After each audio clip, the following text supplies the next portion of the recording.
Wrestling fans, are you ready? For the thousands in attendance and the millions watching around the world, let's get ready to rumble!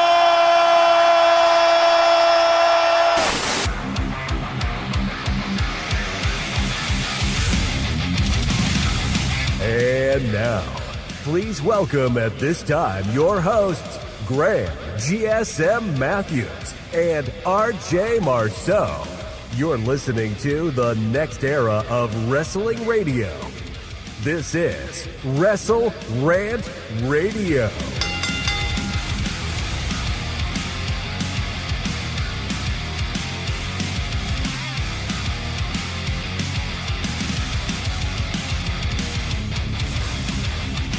What's going on, guys? Welcome back to WrestleRant Radio here today for April 10th, 2025. Mr. Marceau looking a little bit different on my left, on your right. I'm Graham GSM Matthews. Hope you guys are doing well. I was going to make a joke about Alexis permanently filling in for Mr. Marceau going forward. We have our new co-host. I'm breaking the news to him here on the air. I just kid. She is filling in for today for a very special topic. Mr. Marceau on assignment. We'll be back next week for the WrestleMania Week Edition, breaking down, previewing, predicting the WrestleMania card. We got WrestleMania card updates here today, and a lot more to talk about on the WWE end, AEW end, as well as a very certain topic that I addressed in the headline for this video. Does WWE have a problem with their women's promos? We're going to get into that here today. But joining me, after already joining me on the WWE 2K gameplay video a couple of weeks ago, she was on the WrestleMania 26 watch along about a week after that, and then the last Tuesday, not this past Tuesday, she was on hashtag AskGSM592. Joining us on WrestleRant Radio for the first time in a while is Alexis. What's going on? Hi. Thanks for joining. You didn't announce me properly. Because we haven't gotten to that yet. Oh, okay. I mean, today you're Alexis, but normally, as a channel member, she is Alexis Miss Maud Matthews. Oh. So we'll get into that now. Let me pull up the notes here so I don't forget exactly what we're talking about. First of all, thank you everyone so much for joining us live or watching after the fact or listening on the download, the audio version. I appreciate it. You can check out new episodes every single Thursday on WrestleRant.com, WrestleRantRadio.com, and all your usual podcast platforms. Be sure to like the video if you are joining in live. Subscribe, turn on notifications. You'll find out every single time a new video goes up and every single time we go live here on the channel, which is typically Tuesdays and Thursdays, sometimes Wednesdays. That being said, though, do want to mention this. Since we were last live here on WrestleRant Radio last Thursday, channel memberships are now live. So if you become a channel member, you'll get a shout out at the beginning of every and end of every live stream that we do, whether it be hashtag AskGSM, WrestleRant Radio, or what have you. Including which, Alexis Miss Maud Matthews, I mentioned her a moment ago, Dylan Giacomo, her brother, of course, channel member DJ Swerve1. Check him out on Instagram at DJ Swerve1. Swerve, if you're listening, if you want a different plug, be sure to let me know. About becoming a channel member before I go forward, you get a plug for your social media, YouTube channel, website, whatever you want. So if you want something specifically plugged, let me know. If not, you can just be shouted out by name or be given a certain nickname. I'm not coming up with the nicknames, but you have something appropriate that you want me to call you here on the show or on the live streams, let me know, and I can call you it. Mrs. Renee, another channel member. Daniel Malcolm became a channel member yesterday during hashtag GSM for GM. He is at I'm Quarter, I-M, letters I-M Quarter, on Twitter, so follow him there. Again, Daniel, if you have a different plug or something else you want me to mention or a different nickname, let me know and I'll mention it. John Ritland, also the first, not also a channel member, but the first channel member. Follow him on YouTube, Real Honestly with John Ritland. Check him out, subscribe to his channel. And also just becoming a channel member today, you could see in the chat there, Mr. Marceau, welcoming Mr. Marceau himself, speak of the devil, to the All Access Pass. So, Mr. Marceau, I assume that's the nickname that you want. But you can also follow him on the Twitter machine for all of his wrestling ramblings and much, much more at RJ_Marceau. So, like I said, before we get to the chat and everyone joining us live, if you become an all-access channel member, you earn a whole bunch of perks, and this isn't really everything, actually, but this is all the main stuff. You get shout-outs, like I said earlier, at the beginning and end of every live stream that we do here on the channel. You get a loyalty badge. You can see it right next to Mr. Marceau's name. It's a little WrestleRant belt. Mrs. Alexis here doesn't get it just because she's a mod, so she gets a wrench instead. But if you do sign up for a channel membership, you get a little badge next to your name of the WrestleRant logo. You get also exclusive emojis in the chat as well. I added one this morning. Mr. Marceau used it. Didn't even have to ask him to. It's a Veer logo. Veer is coming to Raw. You can put that in the chat if you would like, if you become a channel member. There's a whole other bunch of pictures and GIFs which don't actually activate. It's just a static image for some reason. I have to fix that. It's never going to be in GIF form, but I have to change them, so they're just regular pictures. But you can unlock exclusive emojis. You can also earn access to our exclusive Discord, which I've already launched it, but I got to give everyone access to it on the channel membership, probably in a community post here on the channel, where you can just shoot the shit. We could talk during shows, whatever you guys want to do. I already mentioned the shout-outs. Early and ad-free access to all new videos here on the channel. So, for example, yesterday I put up a short, and normally it's other videos like WrestleRant Radio excerpts and my Dark Side of the Ring review on Big Van Vader. That comes out on Sunday. You get early and ad-free access to that earlier on in the day, and sometimes even a day in advance. So definitely consider that as well. But yeah, yesterday we had a channel short, a little, WrestleRant React short on the Minecraft movie, which we saw on Tuesday. Fucking terrible. I talk about it in a quick short here on the channel. Yesterday, it became exclusive to members earlier in the day before becoming public for everyone else. So if you want to get ad-free and early access to that sort of stuff, I think there's ads on the shorts regardless. I can't control that, but everything else is ad-free before it goes public to everyone else. Members-only live streams, watch-alongs, topic debates, watch-alongs, just regular live streams, just shooting the shit and whatever. Probably once a month at some point down the road, we'll do another one for members only. So keep that in mind as well. But as it pertains to this show, one more perk, and it's an important one. If you become a channel member, you can give us topics to talk about. I mean, this topic I was probably going to talk about anyway here today, but because she is a channel member, she gets... don't abuse that privilege, by the way, but you get a top priority for the topics that you want us to talk about on WrestleRant Radio, or any questions that you send in to hashtag AskGSM on Tuesday. You get top billing on those shows. So again, if you would like to become a channel member, first of all, I would appreciate it. I would appreciate it even if you don't. Just simply subscribe, support the channel. That means a lot as well. But if you do want to become a channel member, just click the join button. It should be right under the video if you're watching on PC. On mobile, for some reason, it's not there. I don't know why the mobile app is so fucking weird, but you can become a member. I have all the links to the channel membership stuff in the video description of this video and all the other videos that have gone up this week. So like I said, please consider that if you haven't already. I would greatly appreciate it. And I think that's about it. You could also check out our Pro Wrestling Tees store, prowrestlingtees.com/WrestleRant, and find Alexis on the Twitter machine, as well as myself as we get going here. So thanks to everyone tuning in live. Fernando joined in a little bit earlier on saying, what's up, everyone? Fernando, what's going on, dude? Mr. Marceau, like I said, welcoming him to the All Access Pass. He is here with us live using the Veer GIF in the chat. Johnny asked, is Alexis Bliss, her name's Alexa Bliss, but is Alexis Bliss your favorite wrestler, he asked? No. I guess he just thought that was your favorite wrestler because you share the same namesake, I suppose, but Not really. The answer is no. No. Millennial Noob said, good morning. Millennial Noob, what's going on, dude? Thank you for joining us. Mr. Marceau also said, boo Alexis, she has Dom Mysterio heat with me because she spoiled the John Cena heel turn. RJ. I mean, it's only been a month, but he will never let that go. And I don't blame him because it was a pretty big deal. Johnny said, I wasn't ready. Johnny, what weren't you ready for? You're not ready for the show? You're ready now. But I hope you're doing well. Nathaniel said, hey guys, WrestleMania is next week.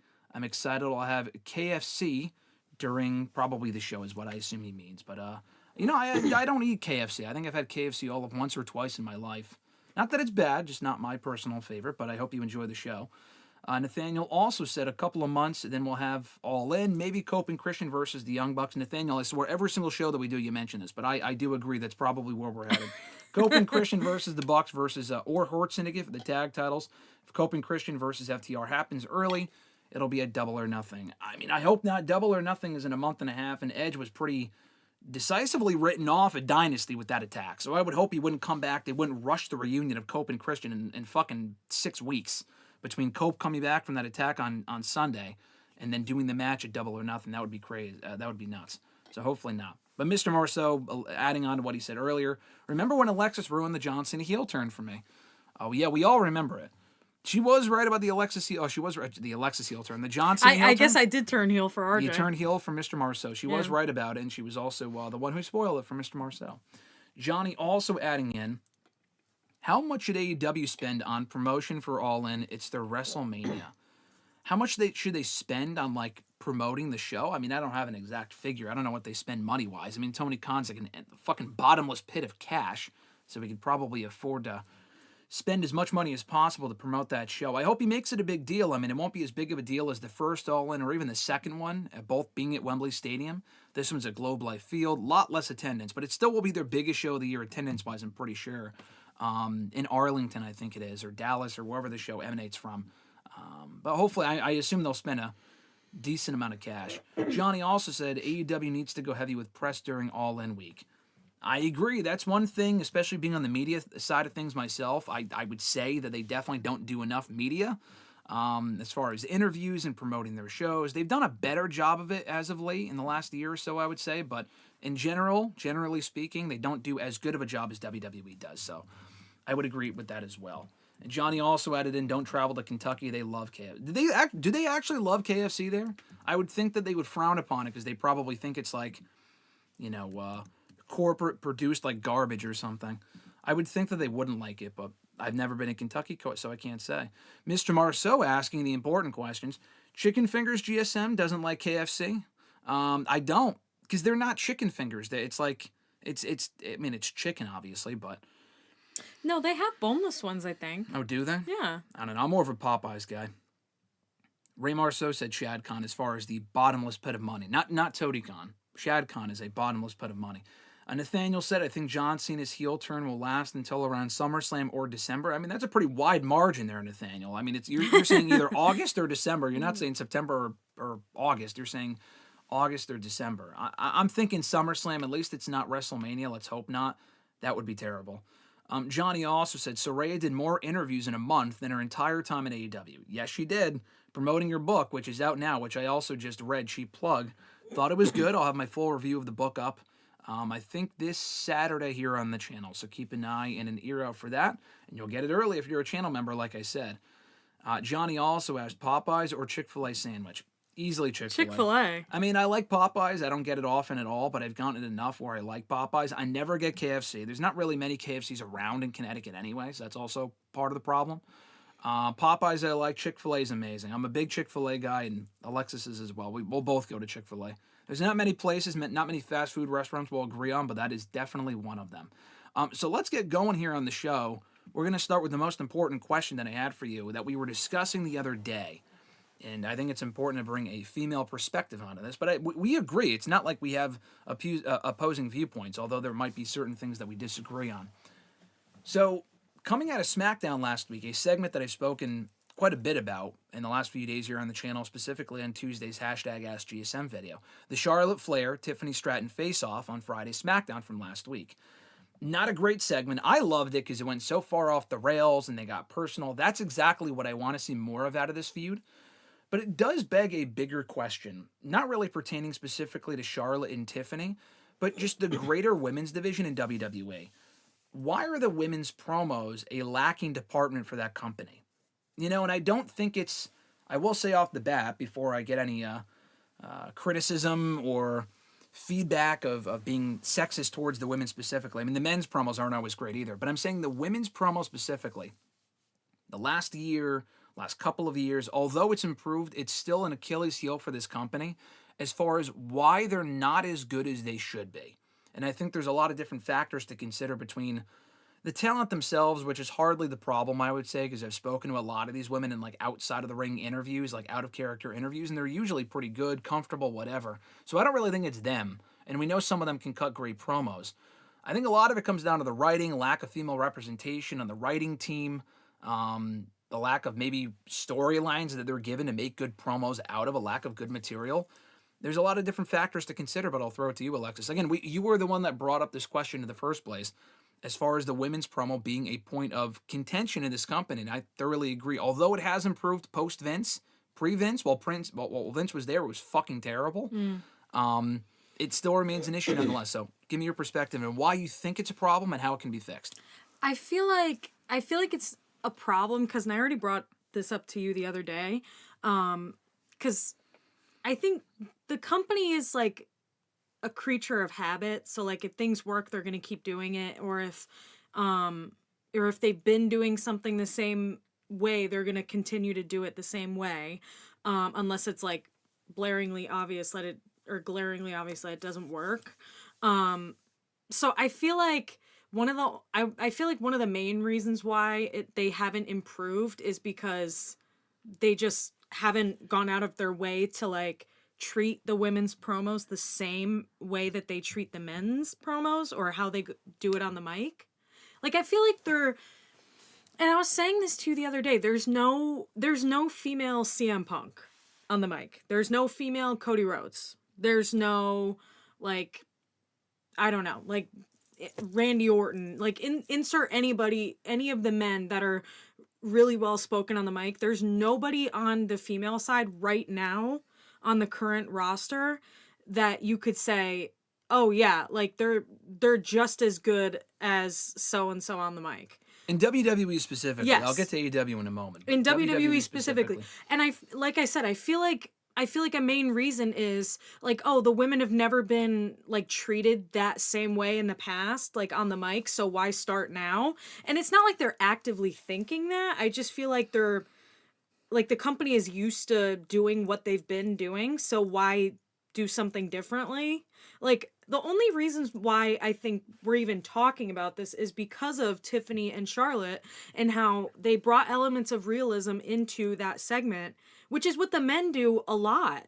They do it a lot, and that should have already been scripted, I would say, into the segment. Yes. I mean, I don't know if Charlotte's not comfortable with bringing up the divorces thing. I'm not saying they have to bring up, like, Ludwig Kaiser. Someone asked me on Twitter the other day, after I wrote about that segment, before we get back to what you were saying, they asked me, should Kaiser be incorporated into the angle? I said no. No, we don't need to actually bring him in. And then no, he comes not physically. At some point, can he be aligned with Tiffany on television? Yeah, I think that'd be cool. But does he need to be out there and they're fighting over him? That would actually be a step backwards. That's not what I'm advocating for. Right. You know, we don't need to see the women fighting over the men or going over, like, cat fight type, you know, stereotypical women, like what women fight over type thing. I'm not saying that. You know what I mean? But I'm just getting that extra layer of realism. And to your point, I would think that is exactly what the women's promos need more of. Yeah, exactly. And they need less scripting. I feel like, if they can handle it, though. Some women do need scripting, to be fair. Yeah, but I don't know. It's so interesting to me because when we were watching, like, we've been watching LFG, so many of those women have such a natural charm for, like, just talking off the cuff. And if they can do it, why can't, like, any of those women on the current roster do it? Like, what's stopping them? Yeah. And I think, I feel like it has to do with how they train them. Like, once they get to NXT and what they've been doing and how they kind of, I mean, unfortunately, I feel like they kind of put the women's division on the back burner a little bit, or they put them obviously below the men because you have men like Roman Reigns, Randy Orton, John Cena, Cody Rhodes, sometimes The Rock once a year, once a decade. So it's like, but again, it goes into that whole idea of, oh, we've always been doing it this way, so why do it differently? And the only time I think that was different, and this doesn't even relate to promos, but the only time that was different was the whole Ronda Rousey reign in, like, what, 2018 or something? Was better what was better? Like, the women's division was like, it was really treated as more of a priority. Yes, exactly. And then it led into the triple threat main event into Mania 35 in 2019. But that was about as good as it got. And then they had Evolution. But again, it's like, we're putting that on the back burner because they have so many better ideas in the men's division. But why is that? Again, because they've just always been doing it that way. So why do it differently?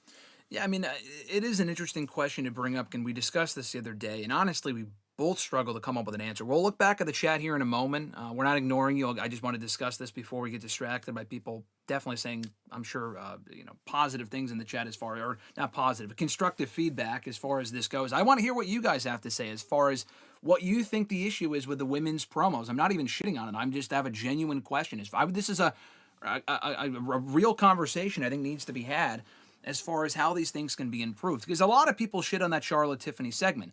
And people said, oh yeah, they don't have a great chemistry on the mic. That is clear. That is evident. I agree with that.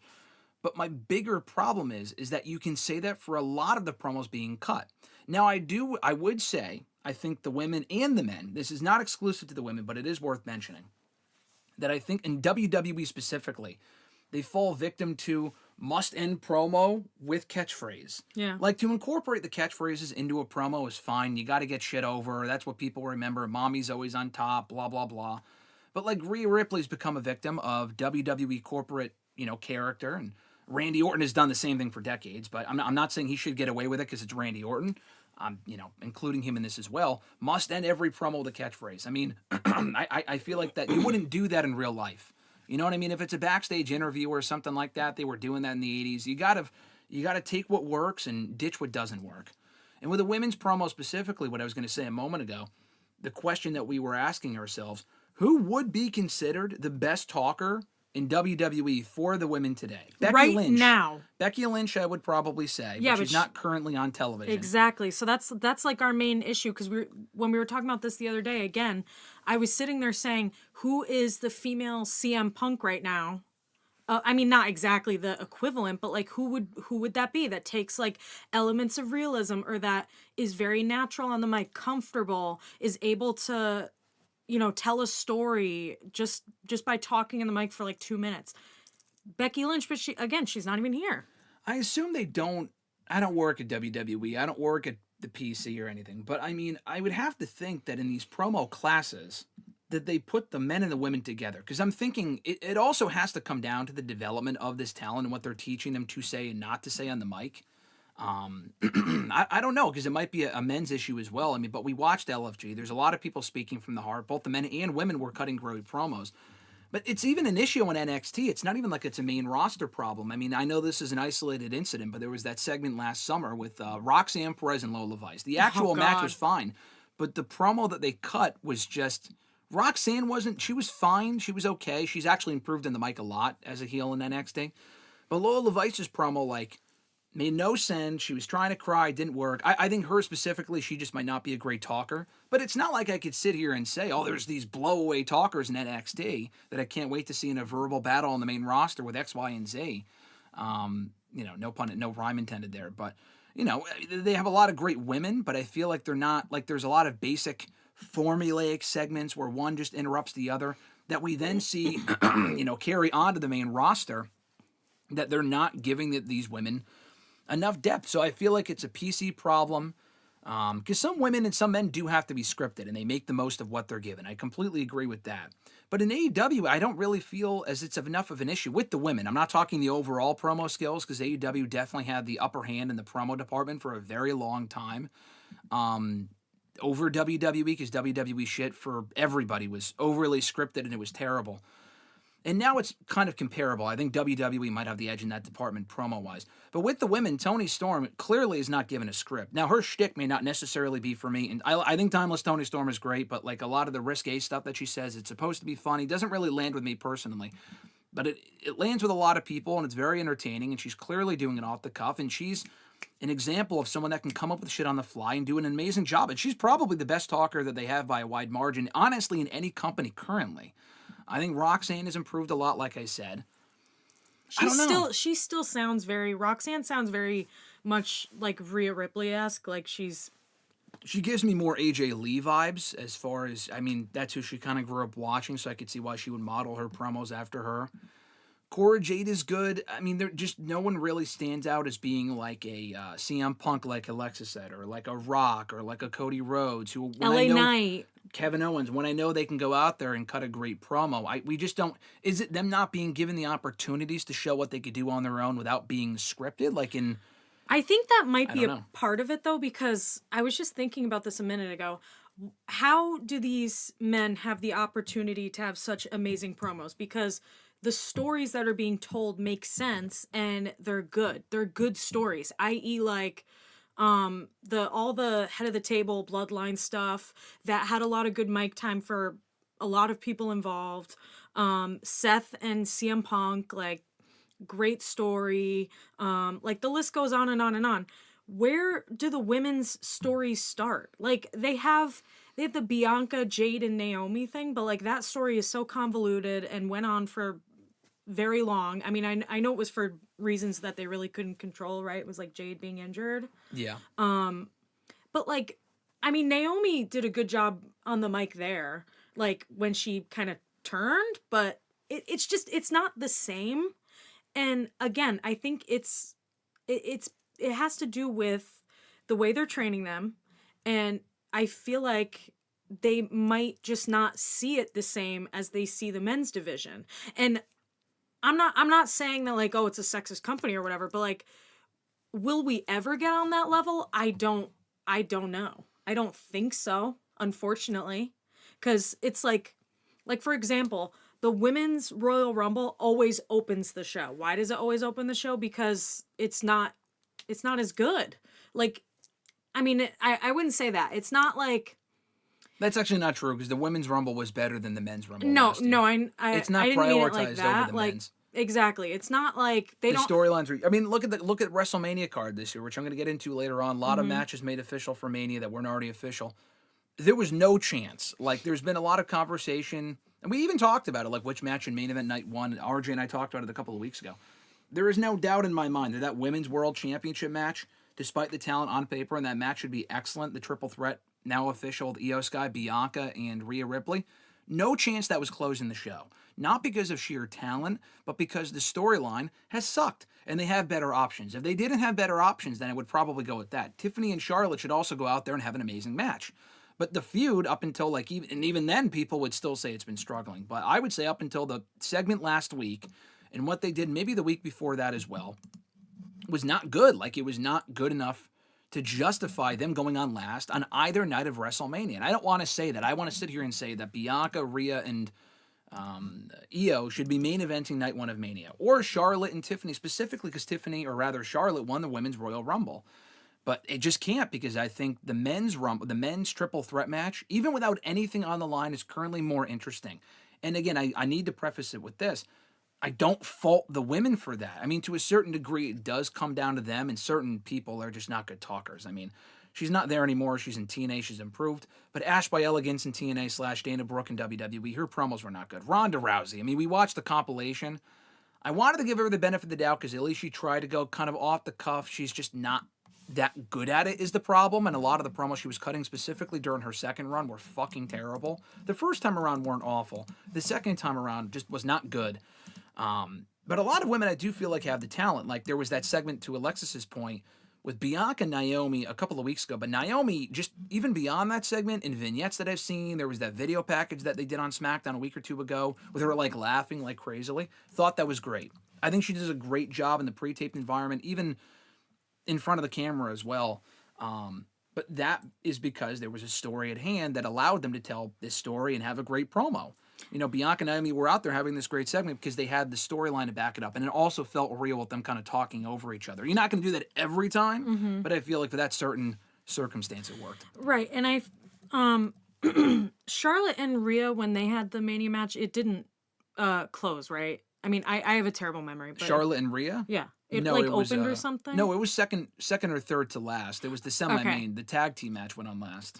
Well, with the Usos and obviously Sami Zayn you're like, and there comes a, especially when it comes to like Mania or other pay-per-views, there comes the conversation of you're gonna put something in the main event if it makes sense, if it calls for it. So obviously, that was at LA, right? Yes, that was 2 years ago. So obviously, the tag team match definitely called to be the main event, but why?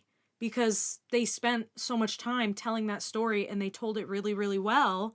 But the problem is they're putting all of their eggs in that, especially at that time, they were putting all of their eggs in that one basket.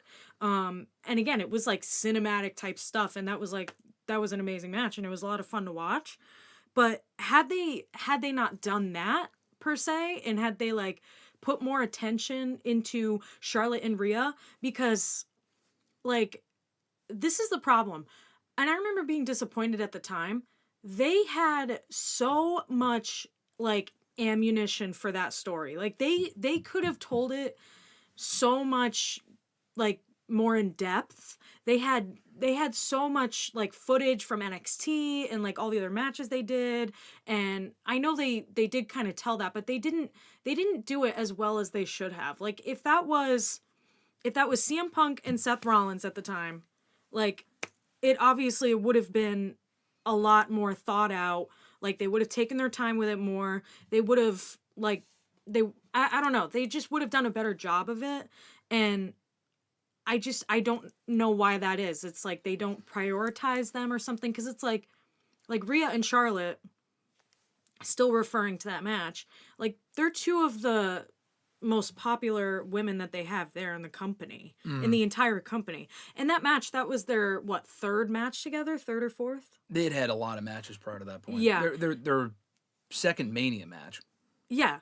And like the story deserved better storytelling. I mean, can you remember a single promo segment they had in the lead up to that Mania? Because I can. No. I can name at least 2 or 3 different segments that Owens and Zayn had with the Usos and Roman Reigns that people would remember and stand out in their memory. I think the story is a big chunk of the problem. Yes. I mean, but what I'm saying is like, even when they do have a good foundation for an impeccable story, like they do for the men, they do it really well for the men, but for the women, they completely drop the ball. Yeah, I would also mention this too. I think Mariah May is also an amazing talker. She did a great job during the Toni Storm storyline, and that was definitely one of the best storylines they've ever had. Female or male, it doesn't matter. And the story is a big part of it. I think the talent also has to be there, but I think Rhea has become comfortable enough to where she should be at that level. Not that she's not there, but I feel like she kind of rests on her laurels, whether WWE wants her to or not, as far as like the mommy's always on top. Like I want to see actual promos, and I do think part of the problem is WWE itself, what they allow on television, because I've alluded to this a lot, and I mentioned this with Mr. Marceau here on the show. If you want to see the best Rhea Ripley promo I have ever seen, not to say she cuts bad promos, because she doesn't, but she cut that promo after losing the Women's World Championship on Raw at this point over a month ago. It was after Raw that she cut this promo, when it was on WWE's YouTube channel. And she was like, out of her mind, and she kind of referenced losing everything and not having any more friends, and she doesn't have the Judgment Day. Damian Priest went to SmackDown. Now she doesn't have her championship. She was about to reach her breaking point. And then the next week, instead of either showing that or recreating that promo, which they have done before in similar situations, they instead had her go out there and complain about losing the Women's World Championship because Bianca distracted her at ringside, even though that was inherently Bianca or Rhea Ripley's fault. You know what I mean? Like it comes down to complaining, and like the build up for that Women's World Championship match, we've seen the same segment copy and paste for the most part for the last 6 weeks, with Io Sky getting pie faced, Bianca and Rhea facing off, no real meaningful mic work from any of them. And I think the buck doesn't stop with them. I can only blame them so much. It really doesn't come down to them. It's probably maybe them 10 to 15% of the problem, and WWE allowing them to say or not allowing them to say certain things I think is really what it comes down to. Yeah, and I feel like it's not like malicious or deliberate. It's really just they have to actively make it a priority, and they have to intentionally put in the effort and like the attention to detail with, and it's unfortunate that they would have to do that, but like the industry is like male dominated, and all the really good storylines are with the men. So like you're going to have to put a little bit more TLC into the women's division. Like they have the foundation there. They have stories, they have the wrestlers. Like it used to be a conversation of, oh, they don't have any women's wrestlers or anybody with really good potential. Like they do. They have a lot. But the problem is they have to do something with what they're given. Yeah, I definitely agree. So I'm going to throw it to you guys now before we move on to the next topic. I'll read out the chat and anything you guys had to say a little bit earlier on. If you have any thoughts on the subject, be sure to let us know here in the chat before we move on to something else. Mr. Marceau said, the stories aren't good. Can't sink your teeth into feuds that have no juice. I agree. I think in the WWE end specifically, that's definitely part of the problem. I mean, I think with the main women's storylines right now, Mr. Marceau might not agree. I know he doesn't really care about it. But Naomi and Jade is by far the best women's program they have going right now. No story in the tag team division. No real story with Lyra. Not a whole lot of story going on with Chelsea Green right now. Definitely not in the main women's champion. They have maybe 5 or 6 different women's programs right now, or different scenes. And the best storyline out of all of them is one not being contested over a championship. It's part of the problem. Johnny said only 2 female writers in WWE, one on Raw, one on SmackDown. That is, oh my God. If that is true, yeah, and Molly Holly, the only female producer. I've heard that too. I think Sarah Amato, I believe, still works at NXT. She might be the only one. That's crazy. In NXT, that's definitely a part of the problem. It's a big part of the problem. Fernando said, I think Bianca's pretty good on the mic. She is. I don't know if she was their best talker, but she also falls into very cookie-cutter type promos. She's good, but she's not CM Punk. You have to, there's a lot of women that are good, but there's not women that are like CM Punk, Seth Rollins, Cody Rhodes, all of those, Randy Orton, Kevin Owens. There's a plethora of men that are incredible on the mic that you could just listen to for minutes on end in a promo. Are there that for the women? No, I don't think so. RJ said, like Punk said, some people need to be produced, some don't. I agree with that. Fernando said there have been some reports on Fightful, I think is what he meant to say. The divorces was given the okay by Charlotte. Well, if that's the case, I'm not saying they're wrong, but if that's the case, what does that mean? She allowed Tiffany to say that, but WWE wasn't aware of it? Or was it believed to be unscripted originally, but in retrospect we found out that they were actually okay with that? You know what I mean? It sounded like, I don't know, it sounded like Charlotte got rattled. I mean, that's definitely, Charlotte is not a good talker. Let me also say that. Charlotte is not good on promos really at all. She's actually probably regressed in that department. RJ said Alexis the Pivot Matthews. What did I pivot? I don't know, but that's your new nickname, I think. Johnny said, AEW only has one female producer. I think you're talking about Madison Rayne. If that's the case, then also part of the problem. Jesus. Fernando said Ronda doesn't get enough credit for putting the spotlight on women's wrestling in the WWE, especially for main eventing at Mania. I would agree with that. I mean, again, it wasn't just Ronda herself, but also WWE, propping her up to be a big deal. And that's what, I mean, the company could have continued to make the women's division a big priority coming out of Ronda's first run of the company years ago. They just decided not to. Mm-hmm. So Ronda was a big piece of the puzzle. They wouldn't have done that without her, but they shouldn't have had to wait until Ronda got there to do that. Or after the fact. I mean, especially after the fact. The women's division was already trending in the right direction even before Ronda got there. They were headlining pay-per-views. They were headlining Raws and SmackDowns, which they weren't previously. Believe it or not, in the fucking 30 years of Raw right before Ronda got there.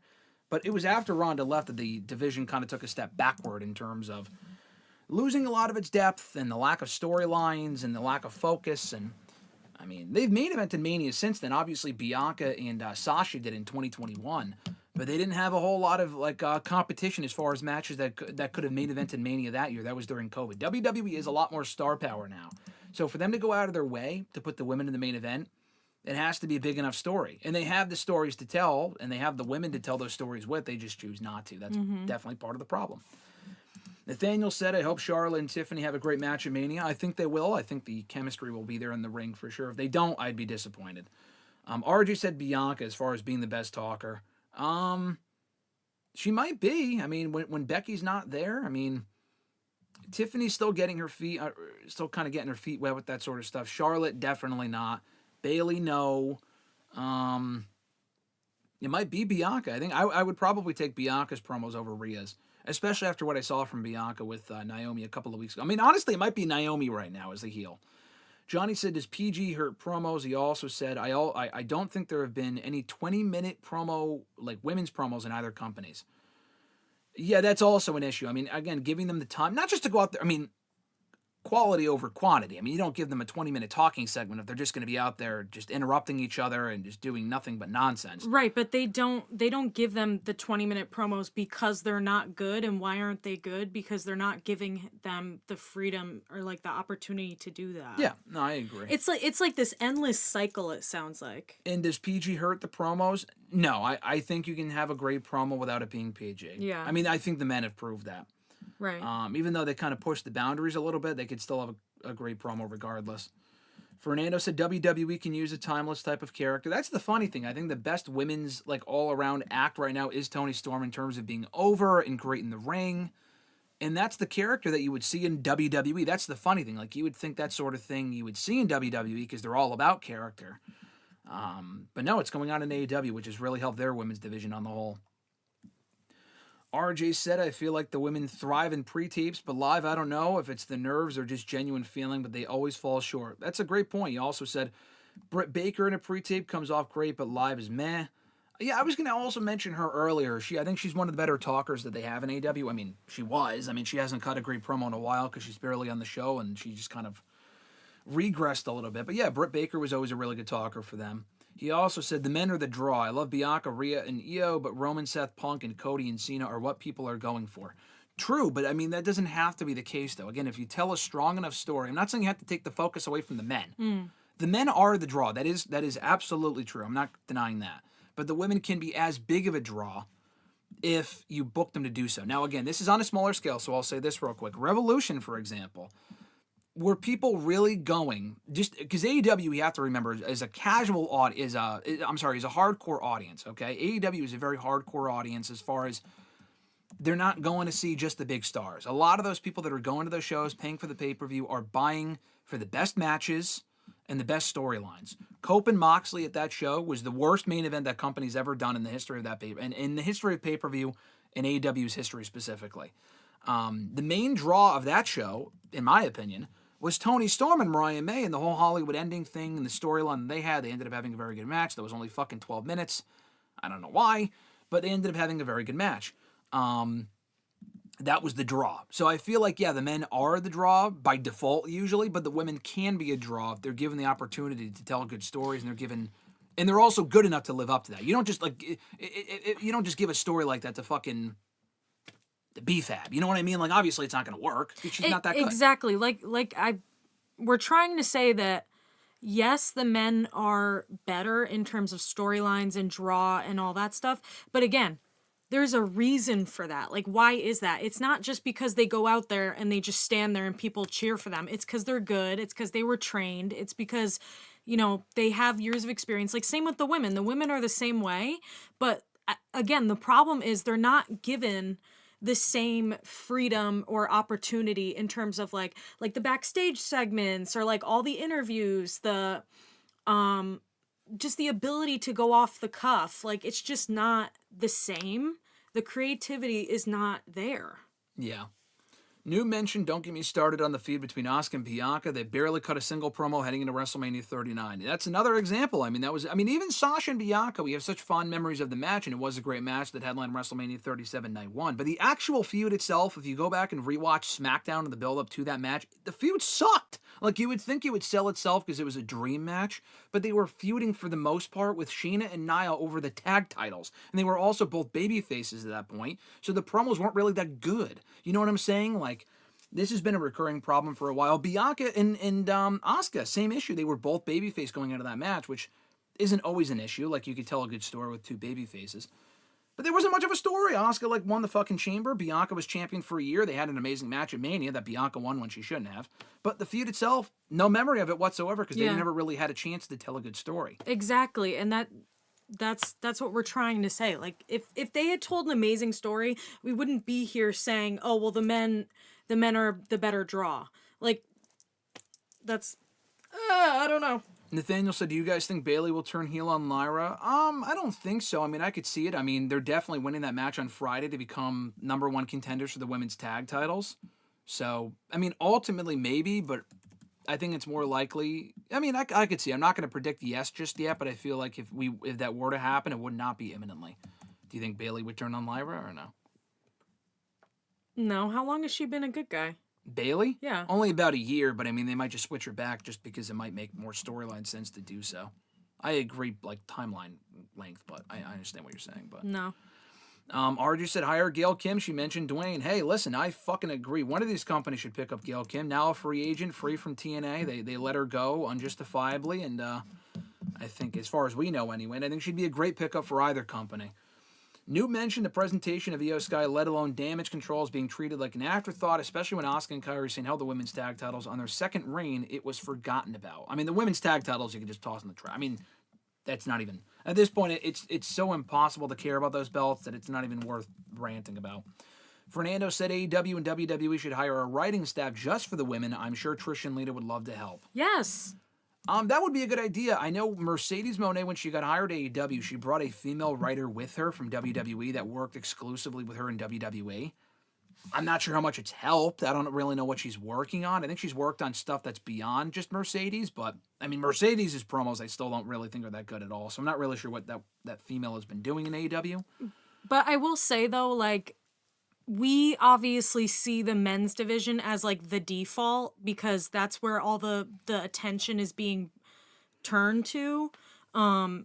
So I think at this point you do need to have people, like preferably a team of mostly women that are, you know, experienced in that field, that know what they're talking about and can make really good stories. And there's people there, like I swear there's somebody backstage that's like trying to advocate for the women. I don't know if it was like Paul Heyman or something. I feel like I remember hearing about that or something, but there's Paul definitely... Heyman also gave us that terrible, fucking atrocious Liv Morgan doing vignettes out of the bathtub. Oh, never mind ago. then. So I'm not saying he's not an advocate for the women, but I'm also saying some of these ideas, even though they're ideas, sometimes they're not always good. Yeah, whereas like if I don't know, if another female writer was on there, they'd probably be like, no. Yeah, I mean, not you never every know. idea that know. comes out of... I mean, just because they have a female writing team doesn't make every idea of theirs great, obviously. Of course, but I'm just saying... It would increase the idea that they would get more, at least, representation, and there's a better chance that it might be tailored to women, as opposed to knowing what a man might think that a woman wants to see on the show. Right. Like, there's... I feel like the female wrestling audience is still very much untapped. There's a lot of potential there, so... Nathaniel said Moxley and Swerve was also bad. It wasn't great, but it was better than Moxley and Cope, I'll tell you that much. The ending was fucking atrocious. The actual match, didn't love it, but it did get better as it progressed. Johnny said, I just don't care about Moxley at this point. Johnny said Tony Khan can do way better with match management and time management for pay-per-views. Johnny, you're preaching to the choir here. I completely agree. The show ending at fucking 12:20 with an ending like that is inexcusable. Mr. Marceau said with his WrestleRant loyalty badge, most of the men you mentioned are great talkers. They're also seasoned veterans who grew up wrestling fans. They know what sells.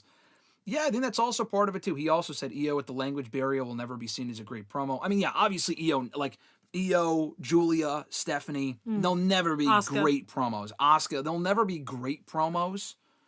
The same could be said for Shinsuke and, like, Andrade. Yeah, of course. Yeah. But, I mean, people like Rhea, I think the potential is there. The building blocks are there. Bianca, same thing. I think they're good. They can be better, though. You know what I mean? I just feel like... It's not, like... Rhea grew up a wrestling fan, so, I mean, you can't say, like, oh, it's just, like, athletes. And it's not like an NIL issue. Exactly. You could also make the argument that she's seasoned, too. Like, she's been in the business for, like, what? I don't know, like... She's been wrestling for like, what, 10 years or something? 8 years? Who? I mean, it's not Rhea. Yeah, I mean, probably. It's not as long. It's obviously not as long as like a Randy Orton or CM Punk, but it's not just that comes because, down to the writing to me. Yes, exactly. It's not just because, oh, well, she's just not a good talker. Like, no, she has the potential to do it, but again, they're not giving them the same exact treatment. Like, not on purpose.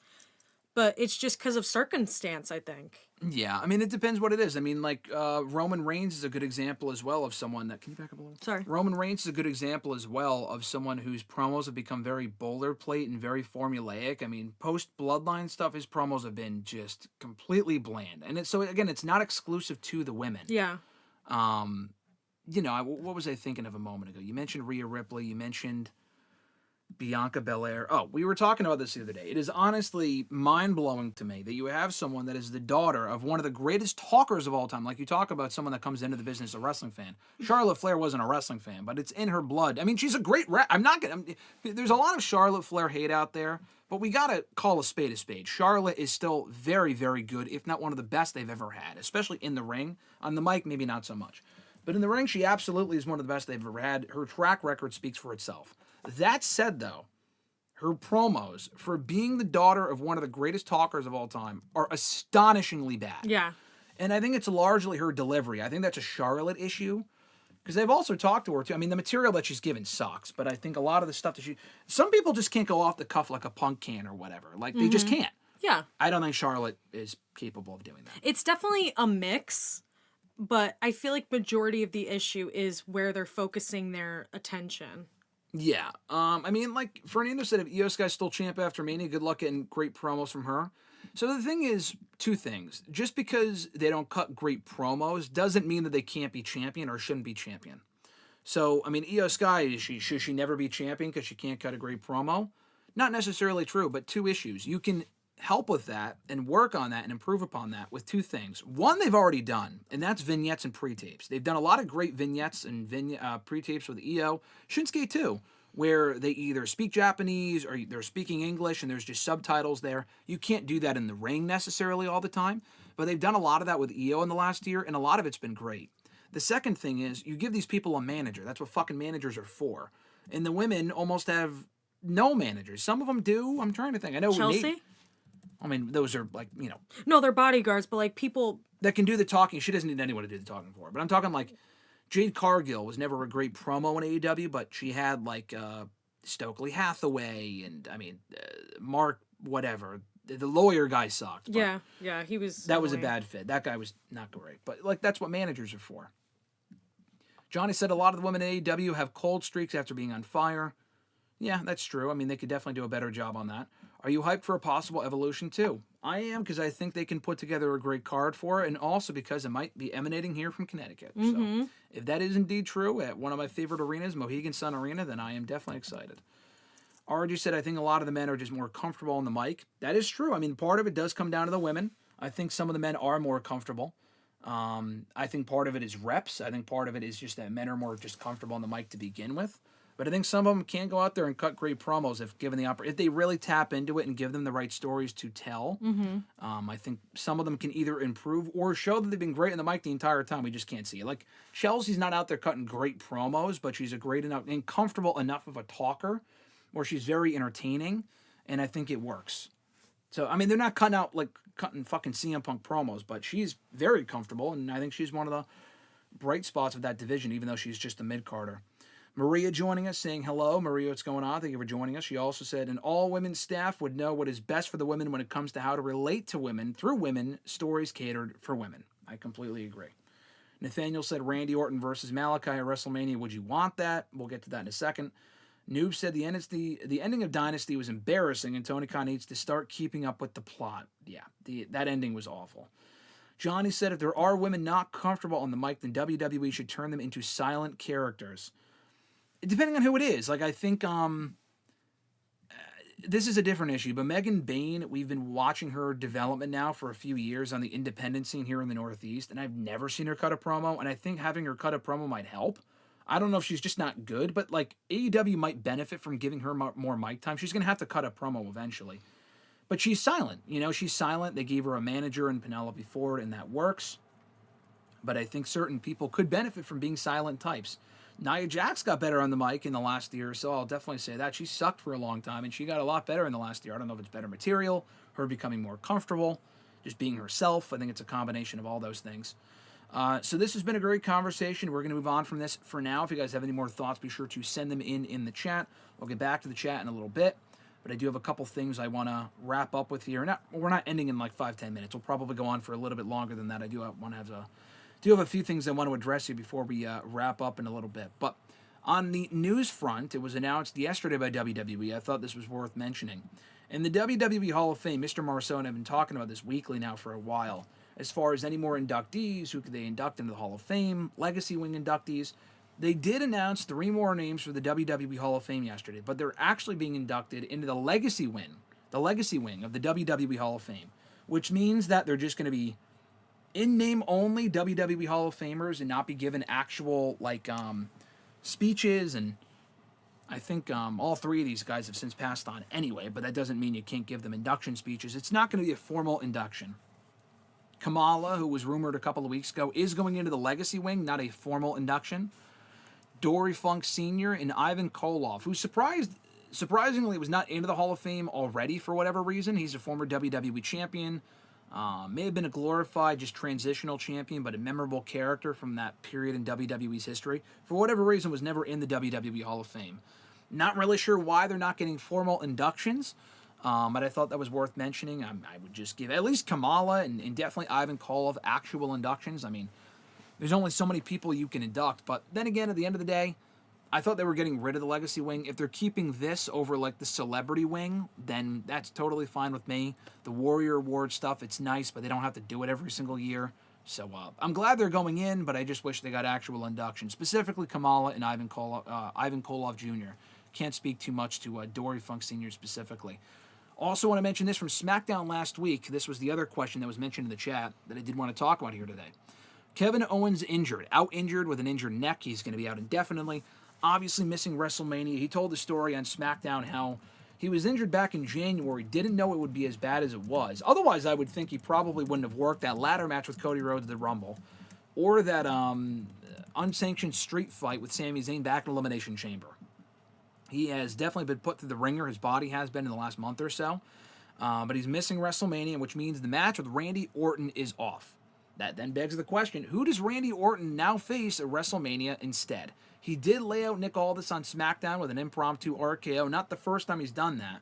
He actually did that when Nick Aldis first became SmackDown GM back in late 2023. And the following week, when Orton gave him the fine money, it was $50,000 that he was fined. Orton gave him a check or an envelope of $100,000. And Aldis said, "Why'd you give me $100,000 instead of $50,000?" Orton said, "That's for the next one, too." Now, he did not RKO him immediately. That was a year and a half ago. I don't know if they did that with that in mind on Friday, but I thought that was nice little long-term storytelling, whether it be on purpose or not.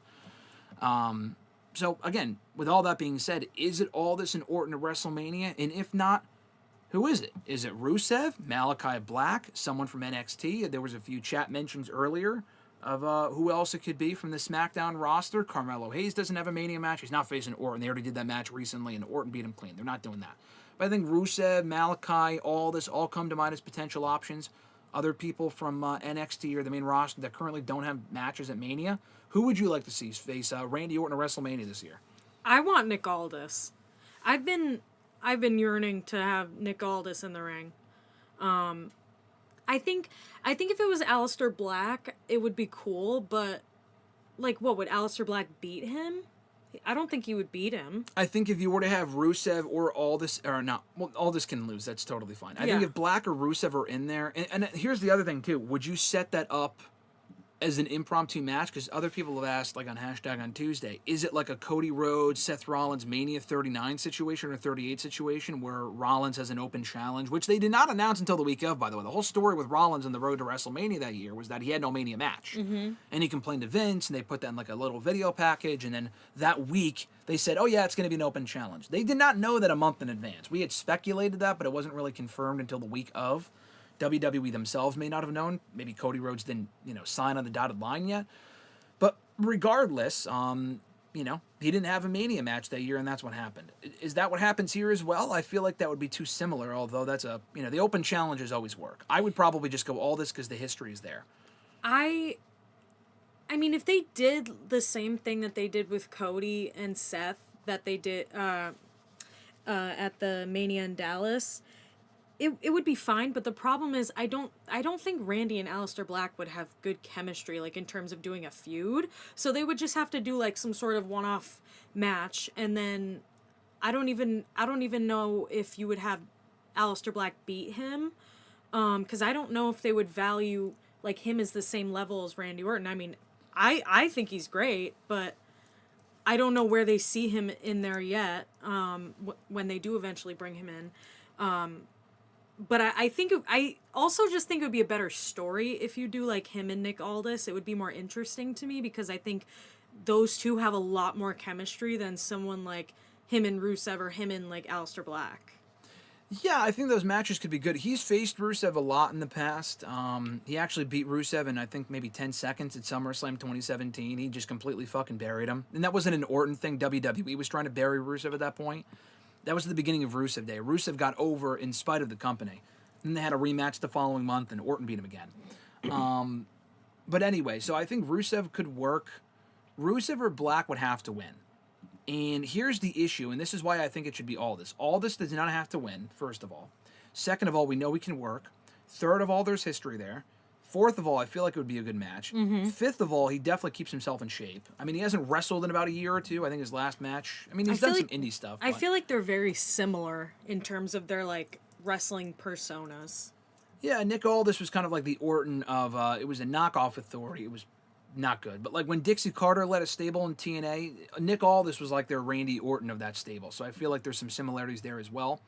And sixth of all, there's a lot of reasons why I think you should do this. But most importantly, honestly, Orton has to win. If he was facing Kevin Owens at Mania, he was going to win. He was going to punt him in the head, and that was going to be it. The fact that he did not punt Orton, or rather Owens, on SmackDown means they'll probably revisit that down the road, and Owens comes back, and he will. But here's the big thing. Backlash, as we all know, and as we talked about before with Mr. Marceau here on the show, and again, send in some chats, and depending on who you want to see Orton face at Mania. Backlash is going to be in St. Louis, Orton's hometown. On that show, hopefully, Cena wins the WWE Championship at WrestleMania. On that show, I think it's got to be Cena and Orton. We've talked a lot about this match. When does it happen? Is it Cena's last match? You got to do Orton-Cena one last time. I think, honestly, the time for it to make the most sense is at Backlash. That headlines that show. I know Orton's advertised for that show. They've announced him, and they've also advertised John Cena. We don't know how many shows John Cena is going to be at. If he wins the championship at Mania, and that's not even a guarantee. If he does, then we don't know if he's going to be at Money in the Bank or at Clash of the Castle, whatever shows they have between Mania and SummerSlam. But we know he's going to be at Backlash. Take advantage of that by doing Cena and Orton. You can't have Orton lose to Black at Mania and then go on to challenge for the championship 3 or 4, not even 4 weeks. It's like a 3-week difference between Mania and Backlash.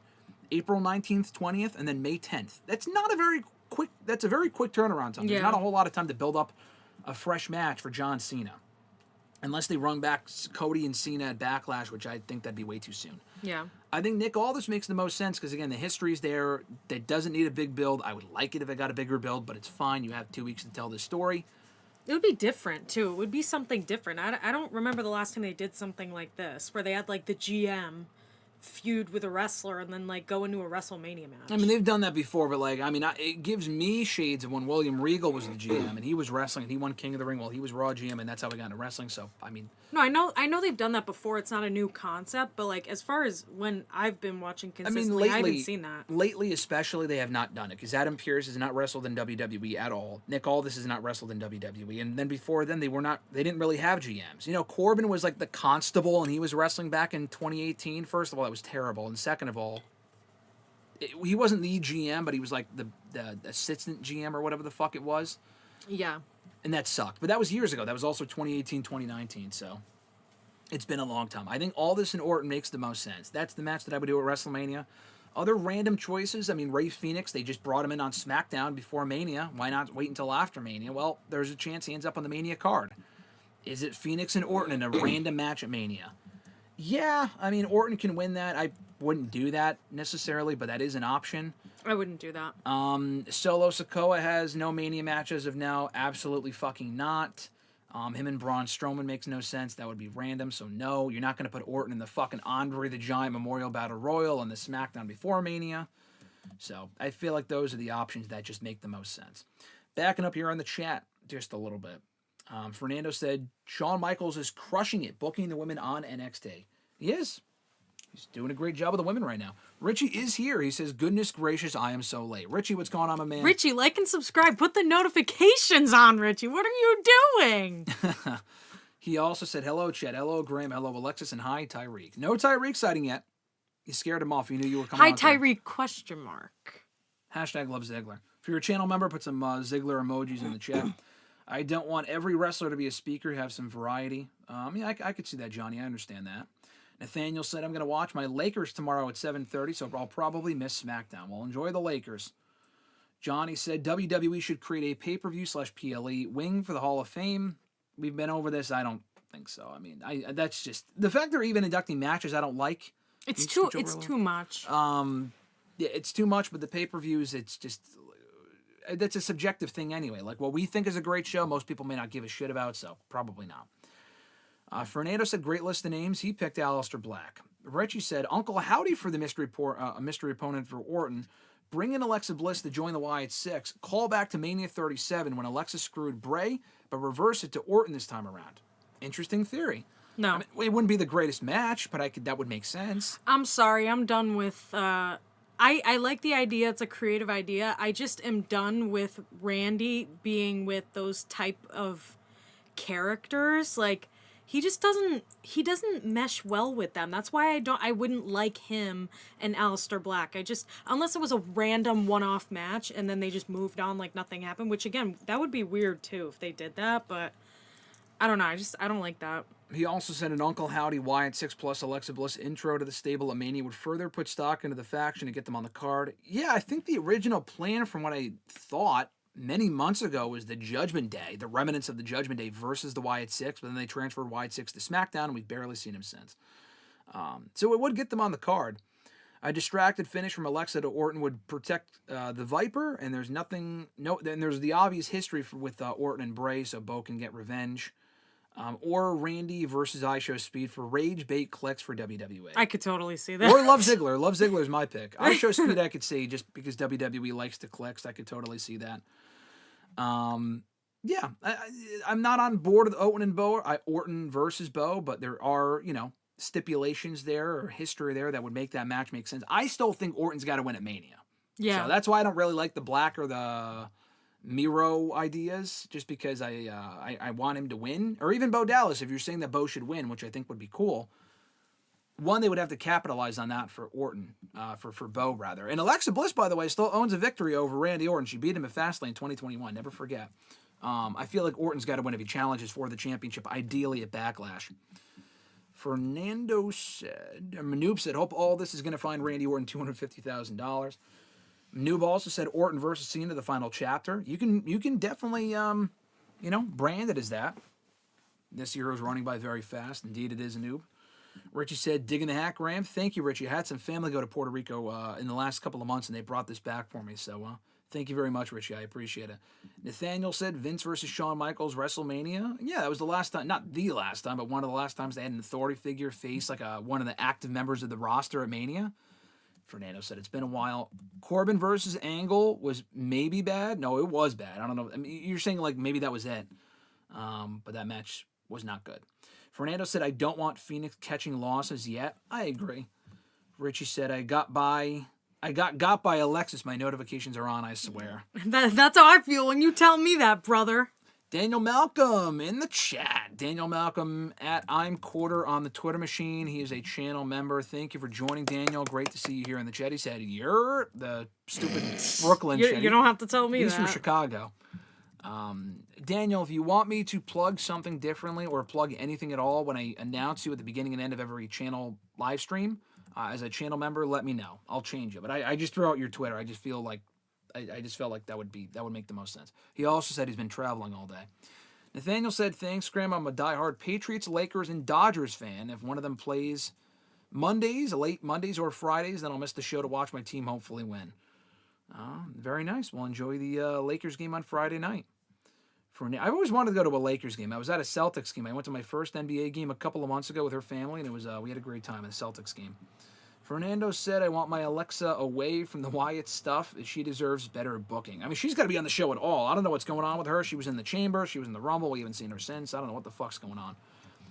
Richie said, Alexa Bliss with the most non-PG pin over Orton. When she pinned Orton, I mean, I think I tweeted about it at the time, I thought. Maybe I didn't. But when she pinned Orton, Randy's wife, Kimberly, I think her name is, freaked the fuck out. Like, she, went off on Alexa Bliss. She said, oh, get off my husband, blah, blah, blah, because she was, laying on top of him. I mean, it wasn't Alexa's fault, but... Johnny said, intergender match at Mania, Randy Orton versus Alexa Bliss. The rematch? Hey, I wouldn't complain. He also said, is New Haven pizza good? Richie said, kidding? Richie said, Frank Pepe and Sally's are good. Yes, Pepe's Pizza is my favorite. Best pizza in the country. Definitely better. Sorry, Daniel. Definitely better than Chicago or New York pizza. For sure. Yeah, New Haven pizza is great. I would also recommend Modern as well. That it's also in the New Haven area. Last two things. I'll just mention this. I want to go through the WrestleMania card additions to what's been added to the WrestleMania card since we last spoke last week, and there have been many matches announced. And I also want to give my quick thoughts on Dynasty from this past week, and I kind of talked about it at length on Tuesday's #AskGSM, but I said on Tuesday I would give additional details on my thoughts on that ending, on today's show, so I'll get to that momentarily. WrestleMania 41. I'm not going to go through the entire card, just the matches that have since been confirmed, attitude changed, whatever. I already mentioned Orton and Owens being canceled. We'll find out who Orton is facing soon, I'm sure, probably as soon as Friday's SmackDown. Mania is next weekend as it is. But here are the matches now official for Mania as of the last week that have since been added. Io Sky Bianca and Rhea Ripley triple threat for the Women's World Championship. We already knew that it was Io and Bianca. Rhea's been officially added as of Monday's Raw. Jade Cargill versus Naomi. I'm looking forward to that one. The very much teased Fatal 4-Way match for the Intercontinental Championship. Braun Breaker, Penta, Dominic Mysterio, and Finn Balor made official on Monday, I believe. Might have been last week, but it was definitely within the last week or so. LA Knight taking on number one contender Jacob Fatu for the United States Championship. Fatu beat Braun Strowman in a last man standing number one contenders match last week on SmackDown. Not a whole lot of story there, but it should be a good match. Rey Mysterio, I'm looking forward to this one. Rey Mysterio and El Grande Americano. Oh my God. They are doing that at Mania. So Chad Gable, for the first time ever, is getting a singles match. Well, it's not Chad Gable, but his alter ego is getting a singles match at WrestleMania. That's awesome. That's a Raw match because they really haven't built it up that much, but honestly, I don't give a fuck. I think it's very cool that Chad Gable, or his brother, I don't know, Grande Americano is getting a Mania match. I think that's fucking cool. And Ray, I like the fact that he's making the Mania card, so I'm completely on board for that. Liv and Raquel are defending the WWE Women's Tag Team titles against the winners of a gauntlet match. So we're going to end up actually with four women's matches. No, wait. Yeah, 4 women's matches. Tiffany and Charlotte, the women's triple threat. Jade and Naomi, and the women's tag team title match. Probably 2 on each show. It would be nice if they had a 5th one, like for one of the women's mid-card belts, so that's probably not happening. Because we just got we got Lyra and Bayley on Monday's Raw. I assume it's going to be Liv and Raquel versus Bayley and Lyra. That's probably the match that they're doing. That might have been the spot that Becky Lynch was offered for Mania this year, and she said, that doesn't work for me, sister, and she stayed home, so I don't know. But yeah, it's probably going to be Bayley and Lyra at Mania for the tag team titles versus Liv and Raquel. Now, they have not confirmed these 2 matches, but they were teased. The War Raiders defending the World Tag titles against the New Day. They did that match on Monday's Raw, and New Day won by DQ after the War Raiders used the chair because the New Day introduced it first, blah, blah, blah. I think they may have done that to set up a rematch at Mania. I don't know if it's going to have a stip or what. It's a match. The New Day have been good, but they kind of dropped the ball in the whole heel turn thing. They still get good heat, but that was a great thing coming out of the Big E betrayal, and they really haven't done much with it at all in recent weeks. They're just another team at this point. So they could have done better with that. And the War Raiders kind of disappeared from TV in the last month or so. So not a match that has a whole lot of heat. I could certainly see that happening on Raw after Mania or before Mania. And speaking of the tag titles for the men as well, on the SmackDown side, the Street Profits taking on the Motor City Machine Guns. The Motor City Machine Guns became number one contenders last week on SmackDown, which was great. They beat DIY, but they never announced it for Mania. I wish it is at Mania because the Motor City Machine Guns ending up on the Mania match would be awesome. But they might just have too many matches across both nights. I think it's going to end up being like 14, 15 matches each, which is probably like a 7 or 8 match card, which honestly by WWE standards is a lot. They used to do 14, 15 matches in a night. So honestly, doing them across 2 days, I have no complaints with. I think that's totally fine. Some matches may only go like 5-6 minutes, but that's totally cool. But where is your anticipation level right now, Alexis, as far as Mania, the matches announced, stuff that's already been confirmed, like Cody Cena, Roman, Punk, Rollins, we know is main eventing night 1, Tiffany, Charlotte. You know, the build's improved in the last week, I will say that. But for the Mania updates, what's your anticipation level looking at right now? I think now I'm like a lot more excited to watch Tiffany and Charlotte than I ever was. Like at first I just didn't really care. Charlotte just beats her in 10 seconds. It's a shoot too. She like the match is supposed to go, but they pin her Montreal screwjob situation. I'm a lot more excited to see that than I've ever been. I think the men's triple threat. Sorry, I should clarify because there's so many multi matches. The men's triple threat that I'm excited to see too, just because, like, where does Paul Heyman's allegiance lie? Well, it's not only that. Like, I love seeing like Seth and Roman interact, and we just don't get enough of that. We really don't. Like, they had that one match a couple years ago, and then they just never went back to it. I mean, I know they've had, like, other matches before, but I'm just talking about recently. They had that one match, and then they've had a couple, like, promo battles, whatever, and it's always so, like, good and juicy whenever they do it, but then they just end it before it can like further flesh itself out. Like, I want to see more of that, so I'm excited for that, and I love CM Punk. So those two, I didn't even know about some of those. So the one with Rey Mysterio and El Grande Americano. That was official as of Monday's Raw, yeah. That's cool. That'll be very entertaining. Obviously, whatever Randy Orton's doing, I'm sure is going to be good.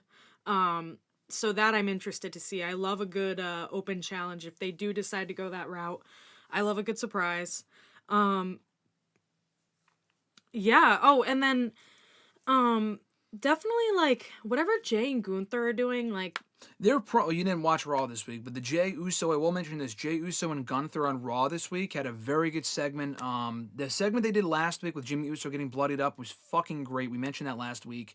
The follow-up this week was as good. Jay had to get serious. He definitely did. He confronted Gunther. He said, tell your family you love them because at Mania, I'm giving you the same beating that you gave my brother last week, among other things. And it was just really, really good. So I'm looking forward to that match. That's not main eventing, obviously, but that should be good. I'm interested to see, like, because Jay's probably going to win, as he should. Oh, finally. He has to win. I think he has to win. Yeah. He should probably win. But I'm more interested to see how he's going to do, as opposed to just Gunther. Like, is he going to finally, like, cement himself on the top? Who knows? Like, a lot of character development, I feel like, going on in the whole Mania stuff. Yeah, I mean, I think a lot of these undercard matches they announced, these aren't Mania matches per se. So, like, for example, I'm not saying they're not Mania worthy, but like LA Knight and Jacob Fatu. First of all, I'm glad they're getting a Mania match. Knight's very popular. Fatu is amazing. He's a star on the rise. That's going to be a good match. My problem is not everything has to be long-term storytelling, but like the United States Championship up until like a week or two ago was a massive fucking afterthought on the waist of Shinsuke Nakamura, who was not making this card. Also, Drew and Damien are having a feud. That's a historical match that makes sense. So some of these matches do have long-standing history. But like Knight and Fatu, what's the story there? That Solo might cost Fatu the belt inadvertently? I mean, because they're teasing tension lately? Like, I wish there was more story there. I mean, you should have never taken the belt off of Knight in the first place. That was a complete waste of fucking time to have Nakamura hold the title for 4 or 5 months and do nothing with it. Mysterio and Grande Americano, they just started recently. I mean, that's an attempt to get Ray on the card. That's great, but I don't know. I would have rather seen... I mean, it's hard to complain because I'm glad Gable's on the show. But, like, you could have taken Penta out of the IC title mix and do him and Ray one-on-one at WrestleMania. Now, you could have saved that for next year, but we don't know how much time Ray's going to have left. So, like, Ray and Penta, they had fucking faced off in the Royal Rumble. You could have done something stemming off of that. So, I mean, it's going to be a good match. I'm looking forward to that, but, like, it feels very random. Yeah. The women's tag title stuff, there's no story there. I mean, that's just to get Liv on the show, which she should be after the great year that she had. I'm glad she's on Mania. But them defending against, like, Bayley and Lyra, again, who cares? Like, whatever. I mean, the match will be fine, but, like, it's just not a match that really, there's no story there.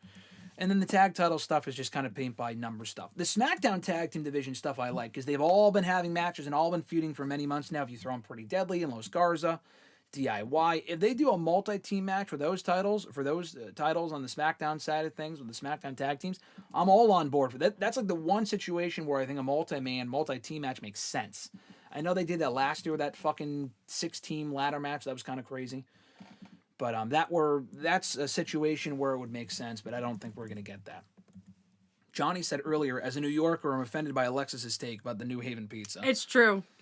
Seriously, it's true. You got to try it. Nathaniel said, I like Little Caesars pizza. I'm more of a Celeste fan myself. That's a microwavable pizza, I get. Richie said, free lunch at work today. BRB going to grab some pizza, speaking of. Be sure to send some our way, Richie. We would appreciate it. Same here, Johnny. Nothing beats NY pizza. Except New Haven pizza, sorry. Yeah, no, New Haven pizza definitely beats it. I'm sorry, it does. Chicago deep dish is the go-to pizza for now. We're on a pizza binge now here. Chicago deep dish is great. I've had it before. Enjoy it. New Haven's better. I just feel like Chicago pizza, because it's deep dish, it's a totally different category. Like, you can't put it in the same category as regular pizza. Yeah. Nathaniel said, so is that Chad Gable behind the mask? I don't know, but that's not confirmed. I still am not sure on that front, so don't take my word for it. I don't want to be sued for slander. Fernando also said it should be mask for mask. I disagree, because then Ray's going to win. He's not going to fucking lose. He's not going to lose. Can you imagine he just loses? I mean, Bandito lost on Sunday, but then they immediately reversed it. So. Yeah.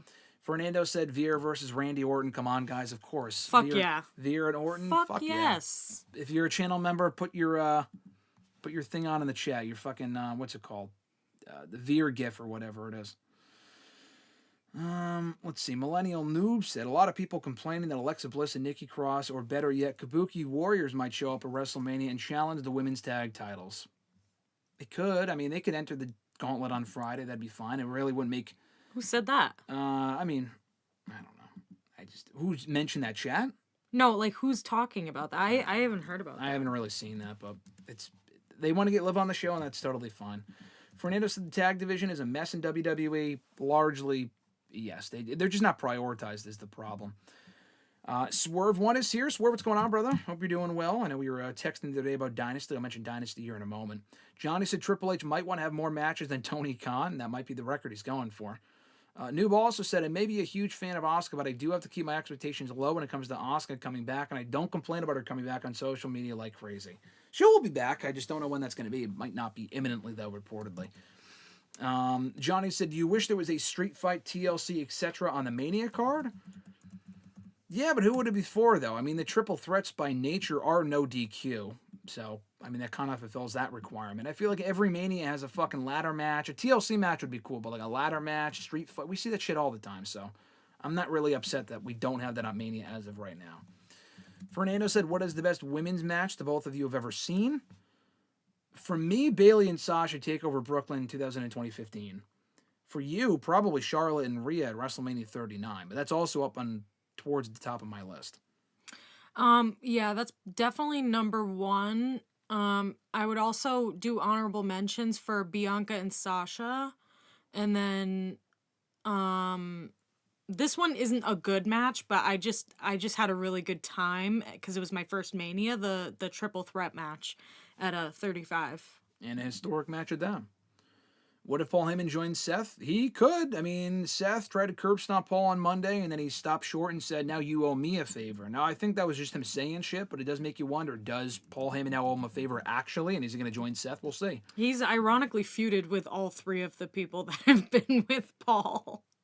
He feuded with Brock, he feuded with CM Punk and Roman. Yeah, now he might just, if you can't beat him, join him, right? I remember CM Punk and Eddie Kingston had an amazing 2-week build of their Full Gear match. Johnny said they did because they were great talkers and they fucking hated each other in real life, so it made sense. Noob also said the image of Gunther covered in Jimmy Uso's blood, it makes me wonder why Roman Reigns hasn't shown up to save his cousins from Gunther. Because he's a selfish prick, that's why. But yeah, that was a great segment though last week. Richie got pizza, he said. It's Chad Gable behind the mask. Chad's twin lucha brother. That makes sense. Better than Juan Cena. Melina versus Alicia Fox. Honorable mention, of course. Duh. Amazing match. Tyreek versus Alexis. Night 1 at Mania. Tyreek, I know you're watching. You got to do a My Way video package. You're lucky I can't see who's viewing the live stream. I can't click on which people are viewing it because I know you're there. Nathaniel says Lita versus Trish is my favorite women's rivalry. That's a good one. And Johnny also said my favorite women's match is Tori Wilson versus Stacy Keibler. Can't say I remember that one. Is that a bras and panties match or something like that? Is that I would have to think that's got to be the reason why that would have been your favorite match when we've gotten so many great ones in recent years. But hey, to each their own, I suppose. Last thing here before we wind down, do you want to mention this real quick? AEW Dynasty on Sunday I thought was not a great show. And not because of the ending either. I thought the ending of Revolution was terrible, with Christian Cage cashing in the title shot, losing anyway. The match itself sucked between Cope and Mox. They just did not have good chemistry. It was a very boring match. But I said at the time, that pay-per-view was great. In spite of that awful main event, that show was great. They had Ospreay and Fletcher in a cage match, which was wild. Tony and Mariah, Hollywood ending. Omega Takeshita, among other matches. That show was a great show. Dynasty, not so much. Was it the worst show they've ever done on pay-per-view? I can't say that. I'd have to really go back and think about it. Probably not. But it was a mediocre show. It was way longer than it needed to be. A lot of matches on that show that did not need to be on the show. I know they wanted to get Jericho and Bandito out of the way because Jericho's going away, I guess. He said on Dynamite this week, I'm going away because he got mad at Big Bill and Brian Keith and left. I think he's going on tour with Fozzy. He hasn't taken time off from AEW in the past to tour with Fozzy, so I hope that's the case this time. He needs to go away for good, package him up, send the learning tree back to the fucking park or something and bury it for good. But if he's gone for a little bit, better than nothing. That match did not need to be on the show. I thought that match was not good. One of Bandito's weaker ones. It's not a good show on Sunday. That ending was atrocious, though. I mean, we're kind of far removed from it at this point. It was 4 or 5 days ago. It was on Sunday. I talked about it in the short on Monday here on the channel. AEW, what bothers me about that ending, though, with Jon Moxley retaining the championship, is that AEW consistently refuses to pivot. And we talk about the word pivot a lot, and WWE pivots here, pivots there, we pivot everywhere. But, that was an opportunity where they could have pivoted and putting the belt on Swerve, who was over, a great main eventer. He's a reliable workhorse for that company. They could do Swerve and Adam Page at All In for the World Championship, and just because it's not for the World Belt doesn't mean that they won't do it. Could they take the belt off of Moxley before All In? Sure, it's realistically possible. We still have Double or Nothing next month. I don't see that happening, though. I genuinely do not see that happening. I just don't see it happening, just for the simple fact that if they were going to do that, then they would have done it at Dynasty when they had the chance. Having the Young Bucks get involved in a storyline that I could not give two fucks about to help Jon Moxley retain that championship made that finish even worse. The actual match I didn't mind. I mentioned that earlier. Mox and Swerve, I thought, had a decent match. It started out very boring, but it got more interesting as it went along. Of course, had the million interference spots and all these people getting involved and whatever. But the fucking Young Bucks, I mean, come on. Why are we still going back to the Young Bucks? Well, who genuinely, aside from the AEW sickos, the diehards, who genuinely cares about the Bucks being involved in another main event storyline that's just not that good? The last time they were genuinely interesting, I couldn't tell you.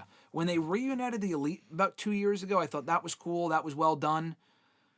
After that, they went back to just being another team on the show.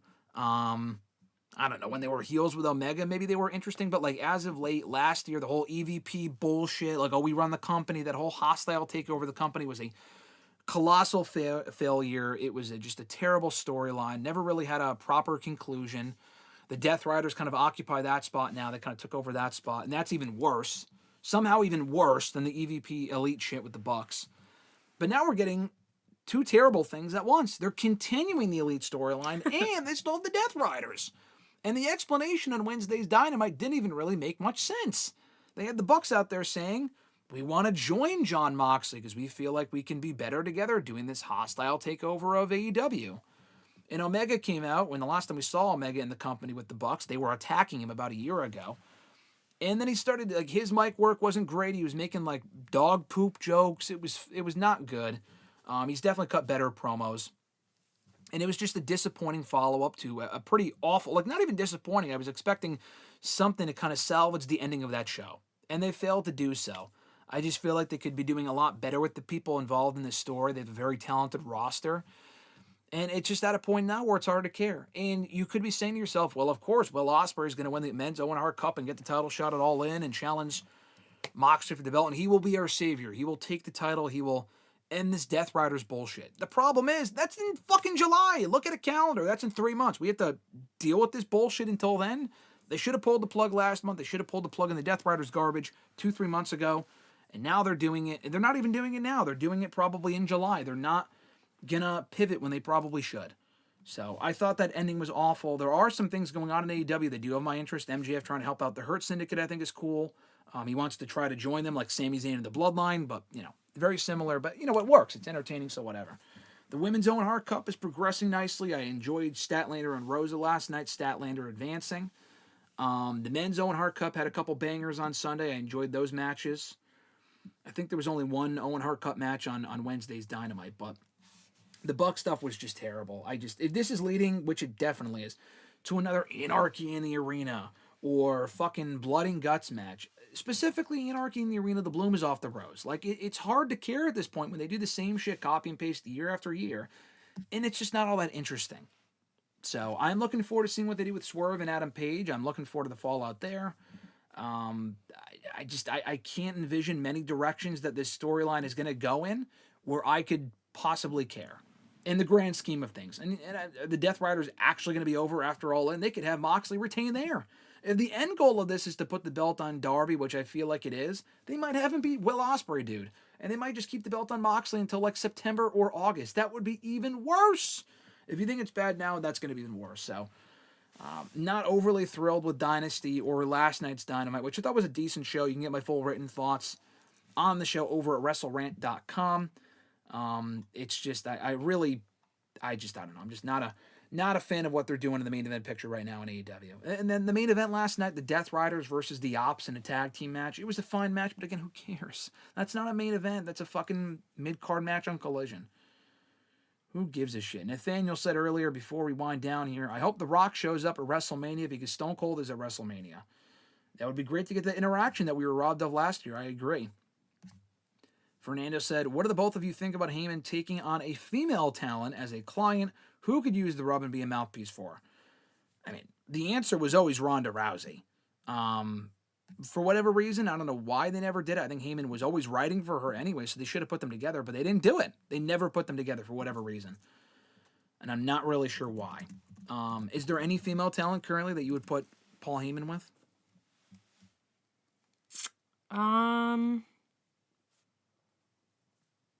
Shayna at one point in time, at this point, no, but at one point in time, that would have been probably my pick, if not Ronda. I mean, in a different universe, maybe Jade, but I don't even know if they would have good chemistry together. He's more of like the fighter type, you know, like, cause he works so well with them aside from like Roman. Mm-hmm.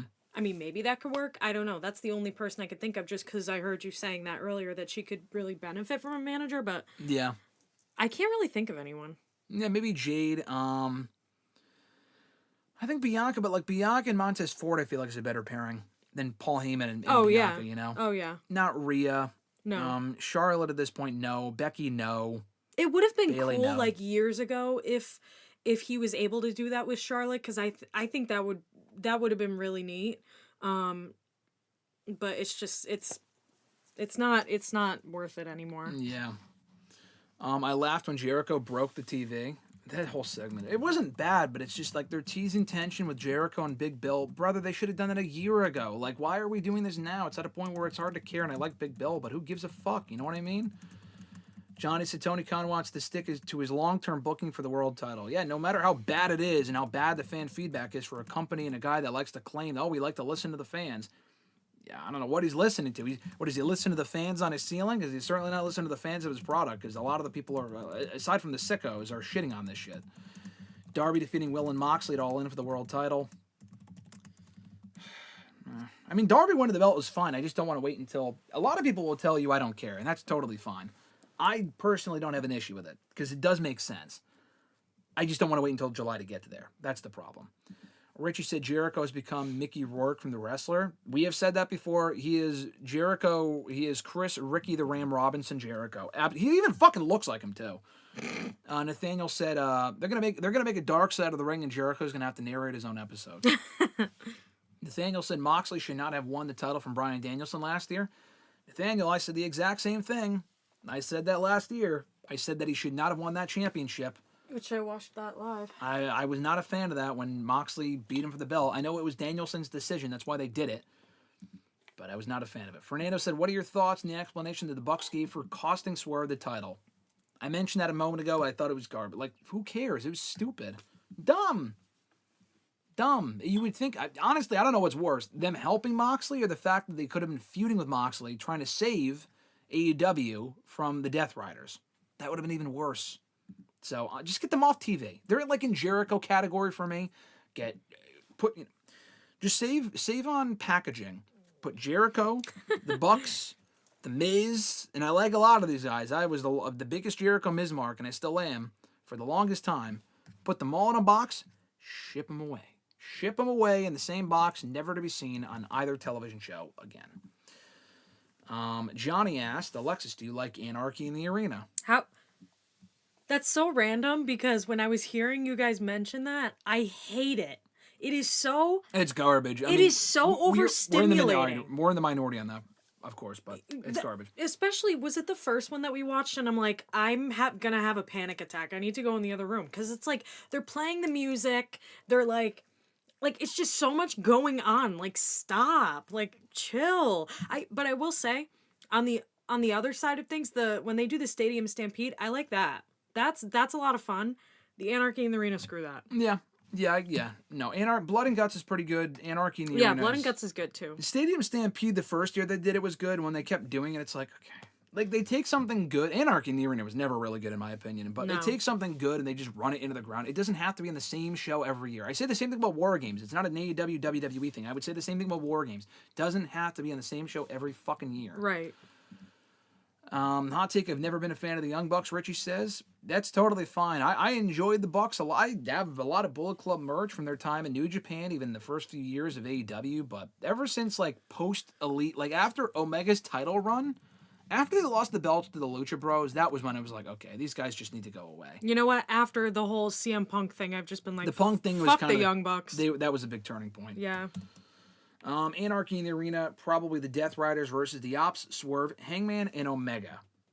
Yeah, but Pac, I think, may have gotten injured last night. And also, the Ops are like 3 people, and that's like fucking, 3-on-6. The Death Riders are what, 4 people? You propose the Ops, which is 3 people, Swerve, Hangman, and Omega. So that's 4-on-6, unless you have, I don't know, that's still not even. And Pac might be hurt. Street Fight, Willow versus Marina at Double or Nothing.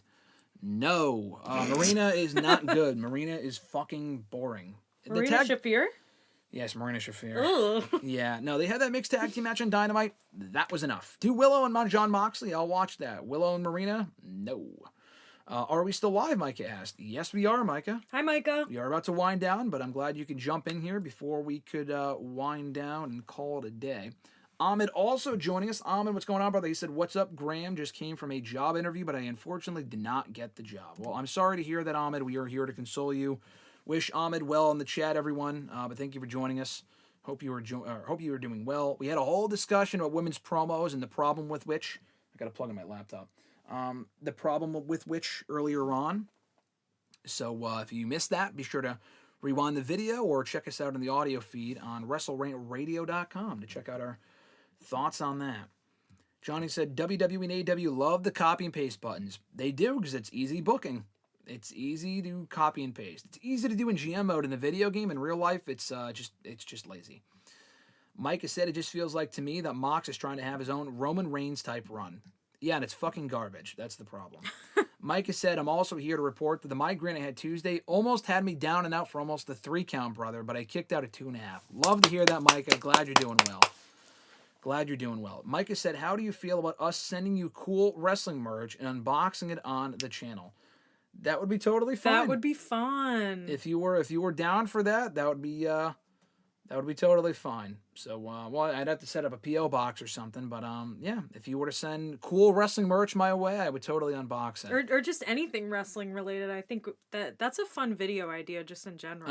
Hey, if you guys were down for unboxings, we could totally do unboxings. Let me know. Never really considered that. Blue Kyber Crystal, thank you for joining us. Hope you're doing well. Great name. Star Wars reference, of course. He said, what is worse, putting the title on Mox or waiting for Darby to take it? Putting the title on Mox in the first place. I mean, both are bad. Waiting for Darby... I would say waiting, because waiting is just a whole lot of They're nothing. dragged. At least if they put the belt on Mox, they could have taken the belt off of him quickly. But instead, they're waiting until July. They could have taken him off the thing fucking immediately. You know what I mean? They could have taken the belt off of him, like, very quickly.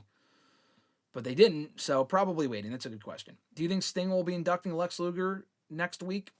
No. After that John Cena reference about Tony Khan billionaire son thing, I feel like Tony Khan is probably mad enough about that where it's probably not happening. So, I wish he would. I don't think he will, though. Richie said, agreed. Alexis, the brawl-out situation was the icing on the cake for me that solidified my disdain for the Bucks. Johnny said, I forgot to mention the Young Bucks. About what? What did you mention earlier? That they like to do the copy and paste button too? Oh, you meant the Death Riders and the Bucks. Oh, in the Anarchy in the Arena match. Hashtag Punk was right, Richie said. He also said, we got you, and we'll get it. You'll get him next time. Marina is boring like regular cornflakes. I feel like that's too much of a compliment. I mean, listen, I think Marina Shafir she might be an amazing saint outside of the ring. She actually has me blocked because I said that promo on Dark that she cut a few years ago that you don't know me. You don't know me. That is the worst promo. Like, you talk about women's promos, that might be the worst women's promo I've ever heard in my fucking life. And for whatever reason, I tweeted about it. Not that for whatever reason about that, but I tweeted about that. And after I tweeted about it, like it blew up and the AEW sickos got all mad at me for, oh, it's on dark, look, it's developmental. Like, shut the fuck up. And someone tagged her. I don't know why you would tag her. Like, why would you tag someone like, I mean, and I don't really care if she blocks me. It's a fucking social media app. That's but just like, downright mean, though. Yeah, but it's mean to her because it's like, it's like, I'm not going to tag her telling her she's awful. She would never know unless she got tagged in it. You know what I mean? Right. I hurt her feelings, Richie, I guess. Like, I did, which is understandable. I don't even blame her for blocking me. I would probably do the same thing, although I don't block people on Twitter. I just think that's dumb. But anyway, for someone to snitch tag and be like, oh, look what someone said about you, like, that hurts them. Like, she gets nothing out of that. You know what I mean? So it's just stupid. Anyway, Fernando, he was talking to Ahmed. Everyone congratulating Ahmed, or not congratulating, they're consoling him. Very nice. Yeah. Well, we have a great community here on the channel. We love to see him. Johnny said, will you watch Collision this Saturday, a few tournament matches? No. I don't watch Collision live. I do watch Collision, period. I review the show every week. I watch every episode. WrestleRant.com, you can check out my full written reviews. I don't do audio reviews of Collision anymore. I don't watch the show live at this point. No interest. But I will be watching after the fact, probably Sunday morning, and I'll review it after the fact on WrestleRant.com. Richie said, I'm going to send you y'all merch with my face on it and a Matt Taven Sucks Egg shirt. Richie, I'd wear that. I'd wear the shit out of that. Micah said, you got to do a P.O. box. That's a good idea, Micah. We're going to have to set that up. Thank you so much. Micah also said, oh, no. Micah, so we mentioned you. Micah, we mentioned you on Tuesday's show. I don't think you were there on hashtag. You may have been. I don't remember. But we said we're going to see a movie tonight, $5 Tuesday. We saw it on Tuesday. And I would only pay maximum $5 for this movie. Okay? And I mentioned you because you mentioned the $5 movie thing. And we went to go see Minecraft. We saw Minecraft on Tuesday. That was the $5 movie. Terrible. Absolutely terrible. We knew it would be terrible, so it wasn't that big of a deal. Absolutely atrocious. I did a review of it here for the channel. If you want to check it out, WrestleRant Reacts. Did it here as a short. It's also on my Twitter, Instagram, whatever. But that was what we saw for $5 this past Tuesday. We don't go every Tuesday. I'll go when it makes sense. Richie asked, Dynasty ending or Minecraft movie to watch for the rest of your life? Oof. Minecraft movie, because it was so bad. Honestly, I said this in the short. It was a fun experience because this theater was full of fucking people. And by the way, that chicken thing, I guess, is like chicken a trend. jockey. It's a trend where they go chicken jockey, and the whole place like freaks out. I don't know if the people that were freaking out were kids or if they were like trolling. I don't know. But so it's like an inside joke or something? I don't know if it's a reference to Minecraft, but I think it's also like a trend going on TikTok right now. I mean, my brother sent it to me this morning. I'm like, When we saw the movie, people freaked out, but they freaked out over. Yeah, Richie said chicken jockey. People were freaking out in the theater when we were there, but I don't know if those were kids. I have no idea. That was fun though. I started rounds of applause during the movie. I'm like, let's just watch this, and not so soon after a pop. You gotta like balance it out. There's science to it. Specifically, we both started a huge applause when Jack Black put on the diamond armor, and then and we went. And then everyone else in the back was clapping. Big pop. You hear whistling. It was great. Woof. It was amazing. It was like a fucking Chicago crowd in there on Tuesday night. This was a Tuesday night. These kids have school the next day. Absolutely amazing. The Minecraft people are going to come for me calling that movie shit, because guess what? It is. The movie's absolute garbage. But if you enjoy the game and you have kids, then you'll get something out of it.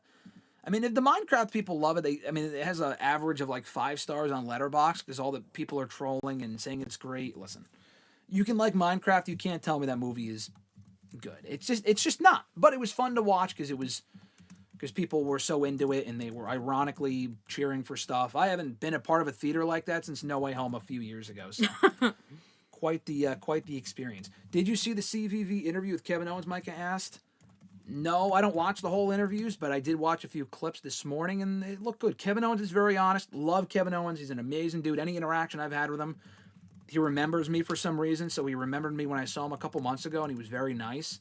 We spoke very briefly, and he's only had positive things to say about me to me, which was nice. But I might have to check out more excerpts from that interview with CVV. Nathaniel said, I'm going to see Minecraft on Friday.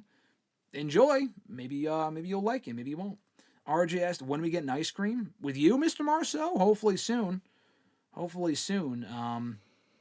We might see you before this time, but we were actually considering going to there's a weekend concert coming up in a few months, and it might be in your neck of the woods, Mr. Marceau. So if you were free that day, we might have to go get ice cream before the show. If it's nearby that ice cream shop that we went to with you. If they have coffee Oreo there, which you said they did, then I'm fucking there. Coffee Oreo is the goated ice cream flavor, and you can't tell me otherwise. It's the Jack Black curse, Ahmed said. Yeah, I mean, Jack Black's in... I forgot he was in the Mario movie, too. We were talking about, like, he was in that... He's Bowser, obviously. Oh, yeah. And he was also in the movie that came out last summer. Whatever that movie was. Destiny? I don't know. That was awful. The movie that bombed. Not Borderlands. Borderlands. He was in Borderlands? Yeah, he was in Borderlands, yeah. He's in all that shit. And I like Jack Black. Grown-ass adults trolling, LOL. Yeah, that was us. We were trolling. It was worth the $5. Micah said, at least it was only $10, plus another $25 for snacks, so I'd say that was a win. It would have been more expensive on any other day, plus you saved me from spending my money. That's the whole point. I'm not spending $15 on a movie ticket to go see fucking Minecraft. But, you know, Morbius we paid $5 for... I'll pay $5 for good movies too, but I'll if it's so bad that it might be good, then we'll go see it. If it's a movie I don't give a fuck about, I'm not going to go see it anyway. But that's my logic. Richard said Minecraft movie becoming the next Morbius, except the one actually made money. Yeah, seriously. Matthew McConaughey versus Kevin Owens. I would be down to see it. Yes, Mr. Marceau. The weekend is at Gillette's. I think in June. So I think it's during the week though. So if we go, and we haven't gotten tickets or anything, but if we do go, we would love to see you. Maybe not at the concert itself, but the day itself, it's in your neck of the woods, so we'll have to see the Marceaus that day if it works out. Nathaniel said Spider-Man 4 comes out next year on July 31st. I'm excited, and I hope he's in the Avengers. I don't think he's going to be in Doomsday. I think he'll probably be in the subsequent one. Spider-Man 4 probably takes place during Doomsday, but I'm looking forward to that movie as well. I'm looking forward to Doomsday and Spider-Man 4, honestly. Johnny said cookie dough and cookies and cream are way better. That is a false statement, sir. But cookie dough and cookies and cream are great flavors. Totally. And coffee, buzz, buzz, buzz is the best Ben & Jerry's flavor. You can't convince me otherwise. There's just no debate there. I have to go to the bathroom. Nathaniel said, Graham, have you watched Stranger Things on Netflix? You want to stay for this Wait, real quick? who said that? Nathaniel. Yes. Season 4 is by far the best season. The other 3 are So, but season 4 is a fucking goat. So Stranger Things has been on my list of things to watch. I have a physical watch list, and it's been on my watch list for like a decade. Nick, who has popped up here in the chat before, love Nick. He actually recommended to me when the show came out in 2016. I never got around to it. And then when I met Alexis, she was like, I want to watch the show too, but I only saw the first season, blah, blah, blah. So we put off on watching it for the longest time. We just watched other shows instead. And we finally we finally started it because we've gotten through all the other movies and shows that we wanted to watch. All the other movies that we had to watch and wanted to watch, whatever. So we finally are down to the bottom of the barrel of movies and shows that I wanted to watch that were on my list. So we got to Stranger Things a couple of months ago. The first season was good. Second season was not really all that great. Third season was better. And fourth season was actually the best one. Fourth season was great. So we did watch Stranger Things. We enjoyed the last season. We're looking forward to the fifth one. So I'm all caught up on Stranger Things. I did enjoy the last season as much as Alexis did. Richie asking us what we're up to this weekend. Nothing. I would love to hang out, Richie, but we're trying to take it easy this weekend because we're going to be away next weekend at Mania for like close to a week. So I'm trying not to do anything. But one of these weekends for sure, one of these weeks, we will definitely try to hang out and do what we've been planning on doing for a while now. So hopefully soon we can make that happen. But probably not this weekend because we want to take it easy before we head out to Vegas in a little less than a week. Johnny said that he racks up points at AMC. That's tomorrow. We're just not near an AMC, so it's just, if it was more convenient, then sure, I would probably become a member or something, but we don't go to AMC often. AMC's good, though. Mike, great popcorn. Micah said, it's a movie I recommend, Mufasa on Disney+.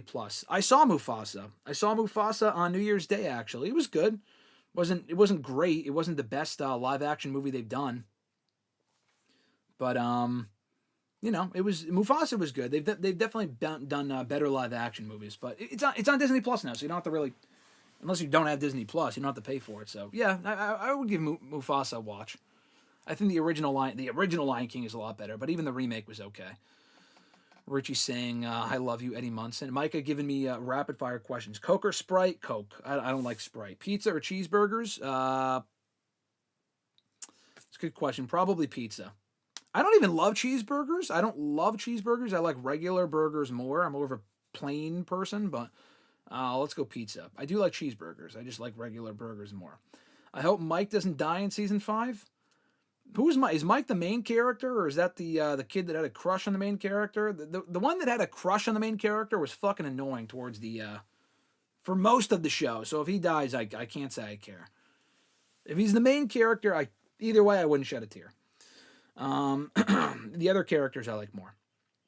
Ice cream or cake? Definitely ice cream. I like cake. I'll eat cake. I think ice cream's better. Mr. Morceau said fake news towards Alexis. Richie said, I won a work costume contest dressed as Eddie Munson. Oh, that's funny. He was a good character in that last season. Nathaniel said, do you think Spider-Man will be the leader in Secret Wars? Is he in the comics? I'm not sure. I don't think so. He could be. It's possible. Grunt is joining us as we're winding down here, saying, hello, hello, hello. It's Grunt on his PC. Yippee. Grunt, I'm glad you're on your PC. Glad your speakers are working. And you're not on your phone, so your phone won't die. Good shit.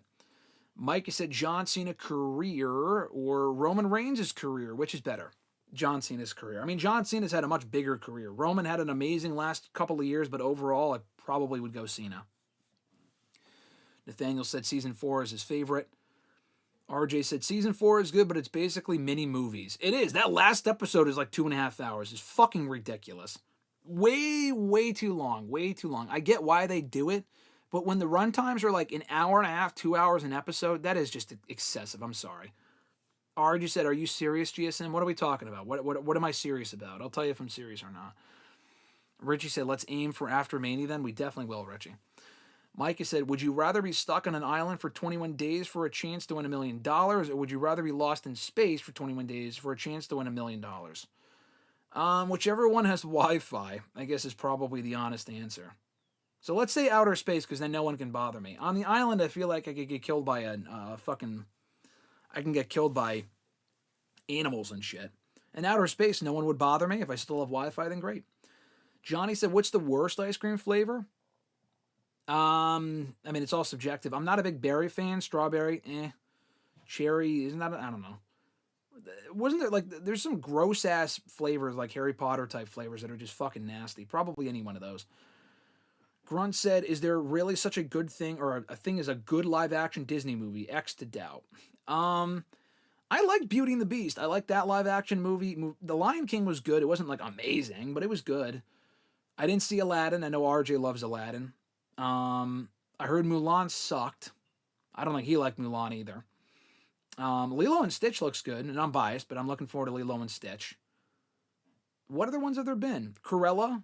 Does that count? I enjoyed that movie. There's been good ones. They're not amazing. None of them have been tier worthy, but they're good enough.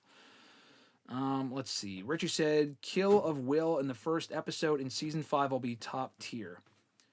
Who's Will? Is Will the main character in Stranger Things? The kid that went missing. Oh yeah, kill him off. Yeah, who gives a shit? Hard agree. Ice cream is the best dessert. I agree, Grunt. RJ said, are you serious? I just don't know what he's referring to. You gotta let me know in the chat, brother.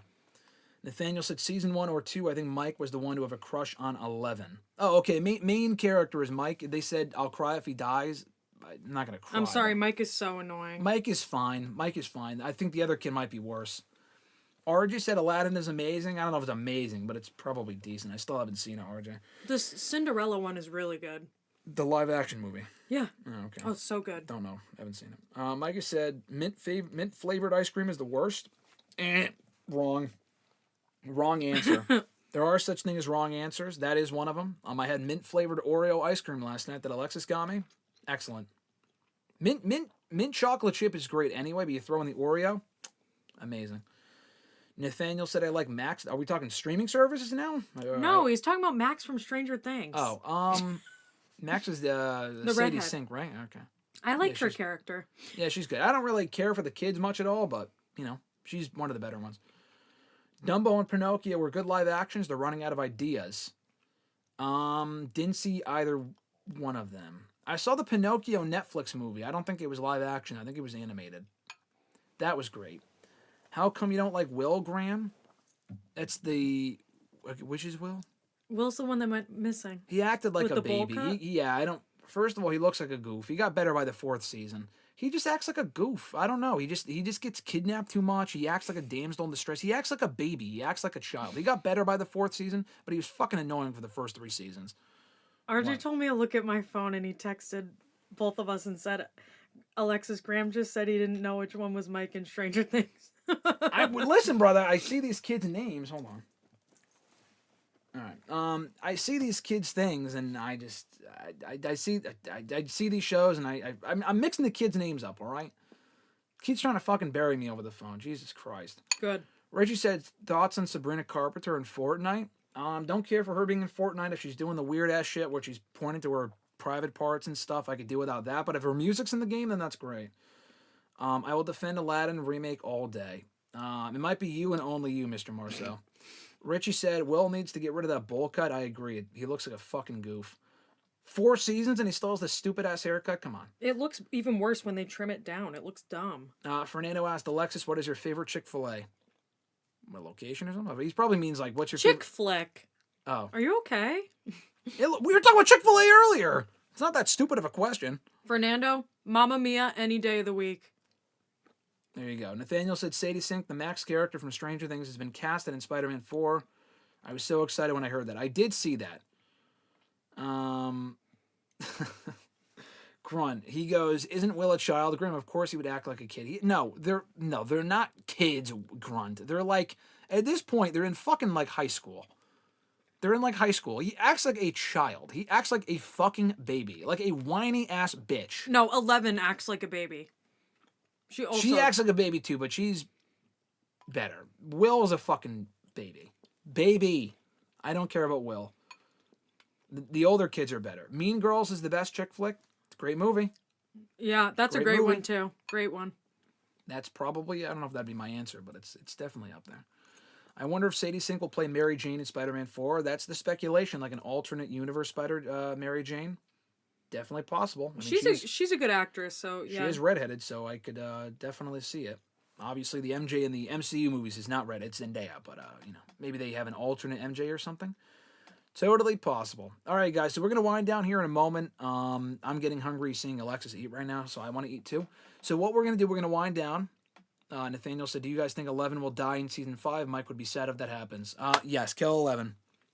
I just watch the whole world burn. Kill her. Kill Mike or kill 11. Don't kill David Harbour though. I can't handle that. I love him. He already died once. To kill him off again would be dumb. Will is easily the worst. I'm glad we can agree on that. Yeah. Will sucks. Will sucks. He's a little bitch baby. 11, I don't give a fuck about either. 11 can die and I won't cry. I will laugh. I'll be happy, but I won't be sad. So we're gonna wind down here, guys, as we do for the members. I'm going to shout you guys out. Mr. Marceau became a member earlier, so check out him on the Twitter machine at RJ_Marceau. He'll be back here on next week's episode, I would think, well, depending on the time. Next week's episode of WrestleRant Radio, for those interested, will not be live at 12 Eastern or 11 a.m. I have no idea, because by this time next week, we'll be in Las Vegas. I don't know what my schedule looks like. I'm going to try to do a live show. I don't want to do it ahead of time. I want to try to do it from the hotel. So I'm going to try to do a show live from Vegas next Thursday. If you guys are around at any point during the day or after the fact, be sure to check it out. I'll be on West Coast time. So honestly, I'm not really sure what time I'll get around to doing a show, but I'll probably do it from the hotel room at some point. So keep an eye out for it. You might get an appearance from Alexis. I'm going to try to get Mr. Marceau on, scheduling permitting, so we'll see. But Mr. Marceau is a channel member. Anyway, we have Alexis, Miss Maud Matthews, of course, on my left. On your right, she's a channel member. Dylan Giacomo, DJ Swerve1, he was here in the chat earlier. Thank you for becoming a member the other day, Swerve. I appreciate you. At DJ Swerve1 on the IG. WON for 1, by the way. Mrs. Renee, Daniel Malcolm, follow him on Twitter at I'm Quarter, and John Ritland. Real Honesty with John Ritland here on the YouTube machine. Subscribe to his channel. Does great work. So if you want to become a channel member, I'll mention this one more time. I will give you a shout out at the beginning and end of every live stream and mention you in the description box of all the videos. If you're a channel member, producer, all access pass producer, you will be mentioned in the description box of all these videos. You will also unlock a loyalty badge, as you can see next to Mr. Marceau's name in the chat, a little WrestleRant belt. You can get emojis that you can use, unlock exclusive emojis like Veer and Love Ziggler and shit like that. An exclusive Discord coming soon. Shout out to the beginning and end of every live stream. I mentioned that earlier. Early and ad-free access to new videos before they become public for everyone else. Hours earlier, if not sometimes a day earlier. Members-only live streams, including watch-alongs, topic debates, random live streams. Really, whenever I see fit, you can unlock those as well. We have one of those probably coming soon. And as it pertains to this show and Tuesday's hashtag AskGSM, you got top billing on both shows. If you send in a question to hashtag AskGSM or have a topic like the women's promos thing, I was probably going to talk about that first anyway with Alexis today. But because she's a member, and if you're a member, if you want something for us to talk about first before anything else, you get first dibs. So become a member today and unlock all of these perks and much, much more. The join button should be on PC. There's a little button there. You can click on it. The link to it is also in the description box. It's on the channel itself. You can click on the video from the other day. Click on the link. Press subscribe. It's $5 a month. For the low, low price of $5 a month, you unlock all this stuff and so much more. Support the channel simply by just subscribing and liking this video. Just even doing that would help us tremendously. So thank you so much for that. Be sure to also turn on notifications, hit the bell button to be notified every single time a new video goes up and every single time we go live here on the channel, which the next time should be on Tuesday for hashtag AskGSM before we head out to Vegas on Wednesday. WrestleRant Radio live next Thursday, hopefully, from the Vegas airport, I would hope not. From the Vegas hotel room. Might be from the airport, we'll see. Probably not. New episodes of WrestleRant Radio every single Thursday right here on YouTube in video form. You can also catch it in audio form at WrestleRant.com, WrestleRantRadio.com, and all your favorite podcast platforms. And I think that's about it. Check us out on the Twitter machine at LexDiGiacomo, at WrestleRant, and buy a shirt over at ProWrestlingTees.com/WrestleRant. So I think that's going to do it. Any parting words, Alexis, before I pull up the chat and see what everyone else is saying? No. No, that's it. That's your words of wisdom. Have a good weekend. All right, have a good weekend, everyone. Let me pull up the chat one more time here. Let's see. No, Tyreek. Kill the children, Grunt said. Nah, I am. Richie said 11 will die screaming with her hand pointing towards whomever they're fighting this season, and the world will rejoice. That would be an amazing visual. The stupid pointing thing. She's like, thank you, Ahmed. Again, condolences on the not a great day today. I hope your day improves, and just know that we're all here with you. He said, great stream. I appreciate you, Ahmed. He said, nice seeing you, Alexis. W stream, W chat. Richie said, no Tyreek. If he pops up during the outro, I said to Alexis previously, I will fucking come right back on for a post-credit scene and address Tyreek. Maybe that's why he doesn't want to come back, because he's like scaring him off. You're scaring him off. Tyreek, but I think you're scaring him off too, because you're gonna say, I'm gonna come back on. And I'm gonna say something nice about Tyreek. You're gonna fucking fight him. That's the problem. Go Patriots, go Lakers, go Dodgers, Nathaniel said. Man, Mike will be crying when 11 dies, but it's okay. Guess who won't be crying? Not me. I'll tell you that much. All right, guys, thank you so much for joining us. We appreciate it. We'll catch you right back here on the next one, probably on Tuesday for hashtag AskGSM. For Alexis, I'm Graham GSM Matthews. Have a fantastic rest of your, what's it called? Day, guys. Fantastic rest of your Thursday. We'll catch you next time. See you, folks. Join Graham GSM Matthews and RJ Marceau every Thursday as they run down their weekly wrestling rants, offer expert analysis, host exclusive interviews, and more. Subscribe today on all your favorite podcast platforms and never miss an episode of WrestleRant Radio.